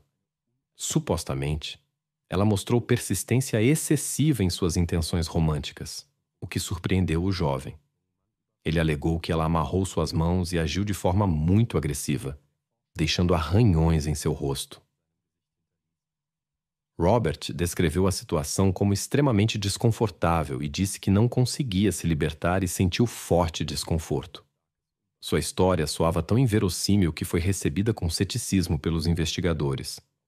Os jornalistas atrás da parede também discutiam animadamente essas revelações. No entanto, Robert continuou seu relato. Segundo ele, finalmente conseguiu libertar suas mãos e empurrar a moça para impedir suas ações. No entanto, segundo seu depoimento, ele calculou mal a força, fazendo com que Jennifer caísse fortemente e perdesse a consciência. Robert disse que tentou fazer Jennifer recuperar a consciência, mas ela não respondeu. Ele sentou ao lado dela esperando que ela acordasse, mas isso não aconteceu. Finalmente, ele deixou o local e observou de longe quando as autoridades chegaram. O jovem insistiu em sua inocência e alegou que apenas se defendeu das ações agressivas de Jennifer. Ele afirmou que não queria machucá-la, pois gostava dela. Os investigadores se perguntaram por que o jovem não pediu ajuda, já que a chegada oportuna dos paramédicos poderia ter mudado a situação. Robert explicou sua inação pelo medo de uma possível prisão. Após o interrogatório, ele foi preso sob suspeita de um crime grave. A família do jovem imediatamente contratou um advogado famoso, que exigiu a libertação de Robert, insistiu em sua inocência e o retratou como a vítima. A defesa escolheu uma estratégia controversa, retratando Jennifer de forma negativa e alegando que ela havia provocado deliberadamente a situação de conflito. O advogado insistiu que as ações de Robert foram uma medida necessária de autodefesa e que o desfecho trágico foi um acidente. Esta linha de defesa controversa atraiu a atenção pública para o caso. A mídia de Nova York e os painéis informativos da cidade estavam cobertos de manchetes sensacionalistas que iluminavam detalhadamente esta história. Ao mesmo tempo, Robert encontrou defensores. Muitos o caracterizavam como um cara decente, atraente, bem-sucedido e charmoso. Ele foi descrito como um jovem inteligente e promissor, um fiel católico irlandês que, na opinião deles, não poderia cometer deliberadamente nenhum erro sério, pois isso destruiria sua reputação impecável. Externamente, Robert não parecia de forma alguma alguém que pudesse causar danos sérios. Muitos achavam estranho que um jovem atraente em todos os aspectos precisasse recorrer a comportamento inadequado. Por todos os padrões, ele não deveria ter problemas em relacionamentos. Ele era popular e as garotas literalmente se penduravam em seu pescoço. Surpreendentemente, as pessoas pareciam ter parado de pensar logicamente e apoiavam Robert prontamente, enquanto acusavam a vítima de comportamento supostamente inadequado. No entanto, não havia confirmação do comportamento impróprio da vítima, exceto pelas próprias palavras de Robert. Mas por alguma razão, todos acreditavam nele. Enquanto as autoridades policiais tentavam descobrir a verdade, a vítima se tornou objeto de zombaria. Tudo isso aconteceu por iniciativa de Robert e seu advogado. A situação lembrava um teatro do absurdo. O advogado de Robert, Jack Littman, fez todo o possível para apresentar seu cliente de uma maneira respeitável. Ele até conseguiu organizar o aparecimento de Chambers nas capas de várias revistas, incluindo People e New York Magazine. Nas fotos, o jovem usava um terno azul e uma gravata vermelha e parecia mais um modelo de desfiles de moda do que alguém acusado de um crime grave. Paralelamente, Robert ativamente danificava a reputação da vítima. Esta tática funcionou tão efetivamente que a maioria desenvolveu uma atitude preconceituosa em relação à jovem, e a imprensa pegava cada declaração duvidosa. Assim, apareceram os primeiros artigos apresentando a versão de Robert como verdade. Gradualmente, toda a mídia impressa e o público ficaram do lado da defesa. Eles acreditavam que a vítima tinha se comportado de forma imprudente. E supostamente, após o primeiro encontro casual, ela foi ao Central Park para se encontrar pessoalmente com o promissor jovem, e então ela mesma provocou o conflito. O advogado fez um trabalho enorme, retratando a vítima quase como a instigadora do incidente. E isso provocou uma onda de protestos, inclusive entre um grupo de voluntários que lidavam com a prevenção de violações de direitos na cidade. Eles não se deixaram enganar pelos argumentos eloquentes da defesa. Eles se chamavam Anjos da Guarda e realizavam vigílias regulares em frente ao tribunal durante as audiências. O público estava profundamente indignado com a conduta do advogado e o acusou de ter prejudicado irreparavelmente a reputação de Jennifer. No entanto, muitas pessoas prontamente acreditaram nas informações divulgadas. Os apoiadores de Robert se tornaram ativos. Eles espalharam rumores sobre o suposto comportamento leviano de Jennifer. Tudo isso levou à libertação do suspeito sob fiança. Os defensores desenvolveram uma versão mais crível dos eventos, sem se desviar de sua estratégia escolhida: minar a reputação da vítima. Eles insistiam que originalmente tudo aconteceu consensualmente e sem qualquer coerção. Uma reviravolta inesperada ocorreu quando algumas confirmações dos rumores sobre a vida privada de Jennifer surgiram, sendo involuntariamente fornecidas por seu próprio pai. Ao entregar o diário de sua filha, ele deu à mídia motivo para exagerar a história de que Jennifer supostamente havia descrito detalhadamente seus numerosos relacionamentos.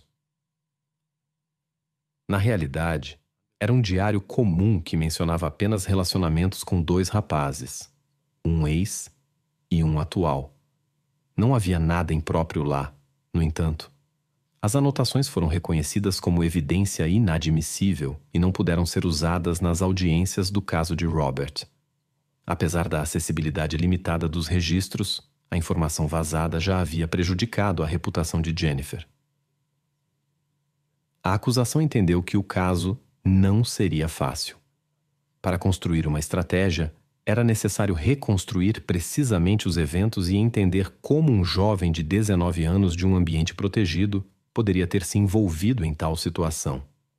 Um passo importante foi investigar o passado de Robert. Descobriu-se que em sua curta vida ele havia cometido mais de 30 invasões ilegais a casas ricas em áreas respeitáveis. Na realidade, sua vida era muito diferente da imagem que ele havia criado de si mesmo. A família, como se descobriu, estava longe de ser rica. A mãe trabalhava como enfermeira em uma clínica particular e dedicava todo o seu tempo ao trabalho para ganhar dinheiro. Robert não tinha renda legal, por isso começou a se envolver em atividades ilegais. Isso lhe permitiu criar a imagem de um jovem rico com dinheiro e também sustentar seu vício em substâncias proibidas. Ele entrou em contato com essas substâncias aos 14 anos e passou por vários cursos de tratamento, mas sem sucesso. Robert terminou a escola com dificuldade, então se matriculou em uma faculdade, mas foi expulso devido a problemas de desempenho e seu vício. Depois disso, ele se matriculou na Universidade de Boston, mas encontrou dificuldades semelhantes lá também. Muitos sabiam da reputação difícil de Robert e seus maus hábitos. Jennifer planejava terminar o relacionamento com ele. Presumivelmente, foi exatamente isso que foi discutido entre eles naquela noite no bar. Uma das amigas de Jennifer alegou que pegou Robert tentando roubar $40 de sua bolsa. Quando a amiga o impediu, ele ficou furioso. Ela ficou horrorizada ao perceber até onde ele tinha ido. Isso aconteceu pouco antes do incidente com Jennifer no parque. As investigações revelaram que as joias de Jennifer haviam desaparecido. Suspeitava-se que foram vendidas para comprar substâncias proibidas. No entanto, existia a possibilidade de que o passado de Robert não seria considerado no tribunal. Mesmo um ano após o incidente no Central Park de Nova York, a imprensa continuava reportando esta história. Provou-se difícil encontrar 12 jurados imparciais que não estivessem familiarizados com o caso. 486 candidatos tiveram que ser examinados para selecionar o número necessário. No dia do início do julgamento, o tribunal estava lotado de jornalistas. Robert insistiu em sua versão dos eventos e jogou a responsabilidade sobre Jennifer. Ele alegou que agiu em legítima defesa e calculou mal sua força. No entanto, os especialistas apresentaram evidências de uma luta prolongada. No pescoço de Jennifer foram encontradas várias marcas que testemunhavam sua resistência desesperada. Foi durante a autodefesa que ela deixou arranhões profundos no rosto de Robert, e não em um momento de paixão, como ele alegava. O acusado se recusou a testemunhar, por isso seu passado não pôde ser usado pela acusação. O julgamento durou quase 3 meses. O caso provou ser extremamente contraditório. As testemunhas forneceram informações inconsistentes e deixaram muitas questões em aberto, após o que os jurados se retiraram para deliberar. No entanto, eles chegaram a um impasse.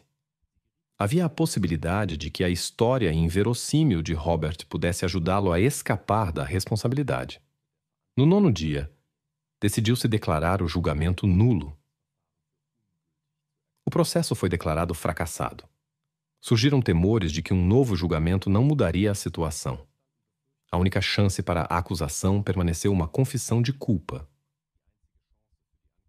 Robert foi oferecido a admitir seu envolvimento em um incidente sem intenção, e ele finalmente concordou.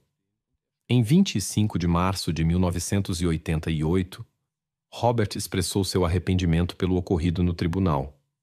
Ele se declarou culpado de uma ofensa menos grave e pediu perdão aos familiares da jovem por todas as provações que tiveram que passar. Esta decisão resultou em uma sentença relativamente branda, 15 anos de prisão com possibilidade de liberdade condicional após 5 anos. Até a sentença final, Robert foi liberado sob fiança. Durante este tempo, ele organizou uma festa de despedida. Um dos convidados veio com uma câmera de vídeo. No auge da festa, Robert, que estava embriagado, inesperadamente ficou falante. No vídeo, ele confessou o crime.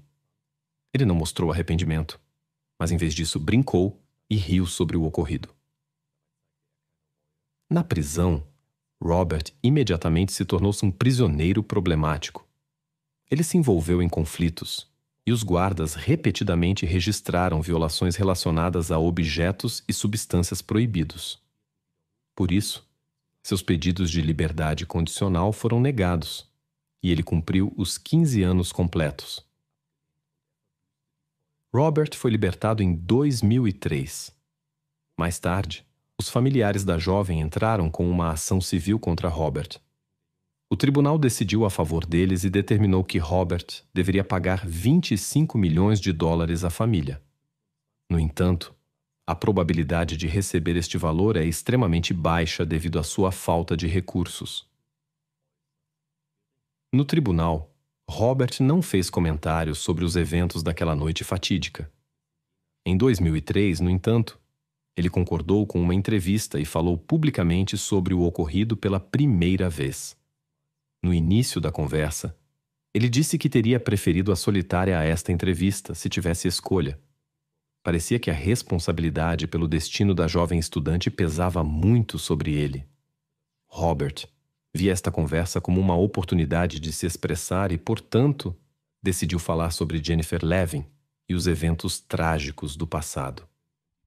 Este homem, que havia cometido um crime grave, confessou que pensa diariamente naquela cuja vida ele destruiu. A conversa com ele durou 4 horas e não perdeu 1 minuto de intensidade. Dado o enorme interesse da mídia neste caso, o encontro se tornou algo realmente único. No entanto, tudo parecia uma farsa, como se a vítima ainda permanecesse uma personagem secundária, enquanto toda a atenção estava focada naquele que a havia prejudicado. Robert explicou que nunca poderia reparar o dano que causou à família Levin. Ele estava ciente não apenas de ter tirado a filha dos pais e uma pessoa próxima dos amigos, mas também de como a rede de mentiras que ele teceu havia manchado a reputação da jovem. Finalmente, ele reconheceu a inocência dela. Robert não se considerava um monstro, pois sentia remorso. Ele acreditava que se fosse um monstro, não sentiria nada, mas admitiu que agiu de forma extremamente tola e cometeu um erro irreparável. Em um ponto, ele confessou que a miopia frequentemente acompanhava suas ações. O criminoso não esperava o perdão da sociedade, pois entendia sua impossibilidade. No entanto, ele queria se desculpar e apoiar suas palavras com ações concretas. Robert havia passado os últimos 15 anos em uma prisão, o que, em sua opinião, foi a expiação por seus atos. Ele admitiu que estava muito nervoso, também devido à necessidade de aparecer diante de jornalistas. Mesmo assim, ele optou por isso porque o via como seu dever. Robert estava ciente de que muitos que estavam familiarizados com a história de Jennifer poderiam pensar que ele havia se aproximado deles para continuar enganando e se apresentar sob uma luz melhor, como alguém que ele não era. Embora o pai de Robert ganhasse bem como gerente de crédito, foram os esforços de sua mãe, a imigrante irlandesa Phyllis, que abriram caminho para o filho nas classes sociais mais altas. Para pagar as enormes contas, ela trabalhava praticamente 24 horas por dia. A mulher, no entanto, afirmou que nunca reclamou dessa carga, pois seu filho era o sentido de sua vida, e ela queria dar-lhe tudo o que fosse possível. Embora o jovem tenha sido expulso de várias instituições educacionais, sua mãe acreditava que ele mudaria, completaria sua educação e desenvolveria suas melhores qualidades. É difícil imaginar a profunda decepção que ela sentiu em 1986, quando ele fez algo imperdoável. Após sua libertação, Robert sinceramente buscou melhorar. Mas como começar uma nova vida quando se perdeu toda uma era de mudanças atrás das grades? Anteriormente, ele não pensava nas consequências de suas ações, o que levou a um desfecho trágico para uma jovem mulher. Em uma conversa com jornalistas, ele admitiu que a responsabilidade agora se tornara seu princípio central de vida. Desde sua juventude, Chambers atraía a atenção do sexo oposto com sua aparência. Ele confessou que isso havia influenciado fortemente sua autoestima, e a situação foi agravada por hábitos prejudiciais. Na época, ele gastava várias centenas de dólares por semana nisso, uma soma considerável para um estudante comum. Robert admitiu que obtinha o dinheiro de forma desonesta. Além disso, sua mãe o apoiava financeiramente de todas as maneiras possíveis. O conhecimento com Jennifer rapidamente se desenvolveu em um relacionamento próximo. Robert estava sob a influência de seu vício na época e estava ciente do perigo que representava para os outros. A jovem mulher, por outro lado, o via como um amigo. Possivelmente, foi exatamente essa confiança que desempenhou um papel fatal em seu destino. Naquela última noite, Jennifer passou um tempo com amigos em um bar, onde encontrou Robert. Eles começaram uma conversa agradável, e outra mulher com quem Chambers estava saindo os notou. Em um acesso de raiva, ela foi embora e terminou o relacionamento. Os investigadores suspeitavam que isso poderia ter desencadeado agressão contra a inocente Jennifer. Robert confessou, no entanto, que não se importava na época. Em uma entrevista, ele contou como a jovem mulher o machucou e ele então bateu violentamente. Após a queda, Jennifer não conseguiu mais levantar. Apesar do infortúnio, ele ficou com medo e não chamou ajuda. Segundo Robert, ele havia consumido um pouco de álcool naquela noite. Quando Robert percebeu o que havia acontecido, entrou em estado de choque e simplesmente ficou sentado ao lado. Os olhos da jovem mulher estavam abertos e ele os encarava. Por medo de ser preso, não chamou ajuda. Ao amanhecer, ele se afastou e sentou-se em um muro de pedra, observando como jornalistas e polícia se reuniam, chamados por uma ciclista casual. Quando foi mandado embora pelas autoridades junto com outros curiosos, voltou para casa e foi dormir. Parece que Robert voltou ao seu estilo de vida anterior após sua libertação. Em 2007, ele foi preso por invadir o apartamento de uma conhecida para roubar objetos de valor e distribuir substâncias proibidas. Ele foi preso em seu próprio apartamento em Nova York e condenado a 19 anos de prisão. Surpreendentemente, ele recebeu uma sentença mais longa por esses crimes do que pelo incidente com Jennifer. Robert poderia ser libertado incondicional já em 2024.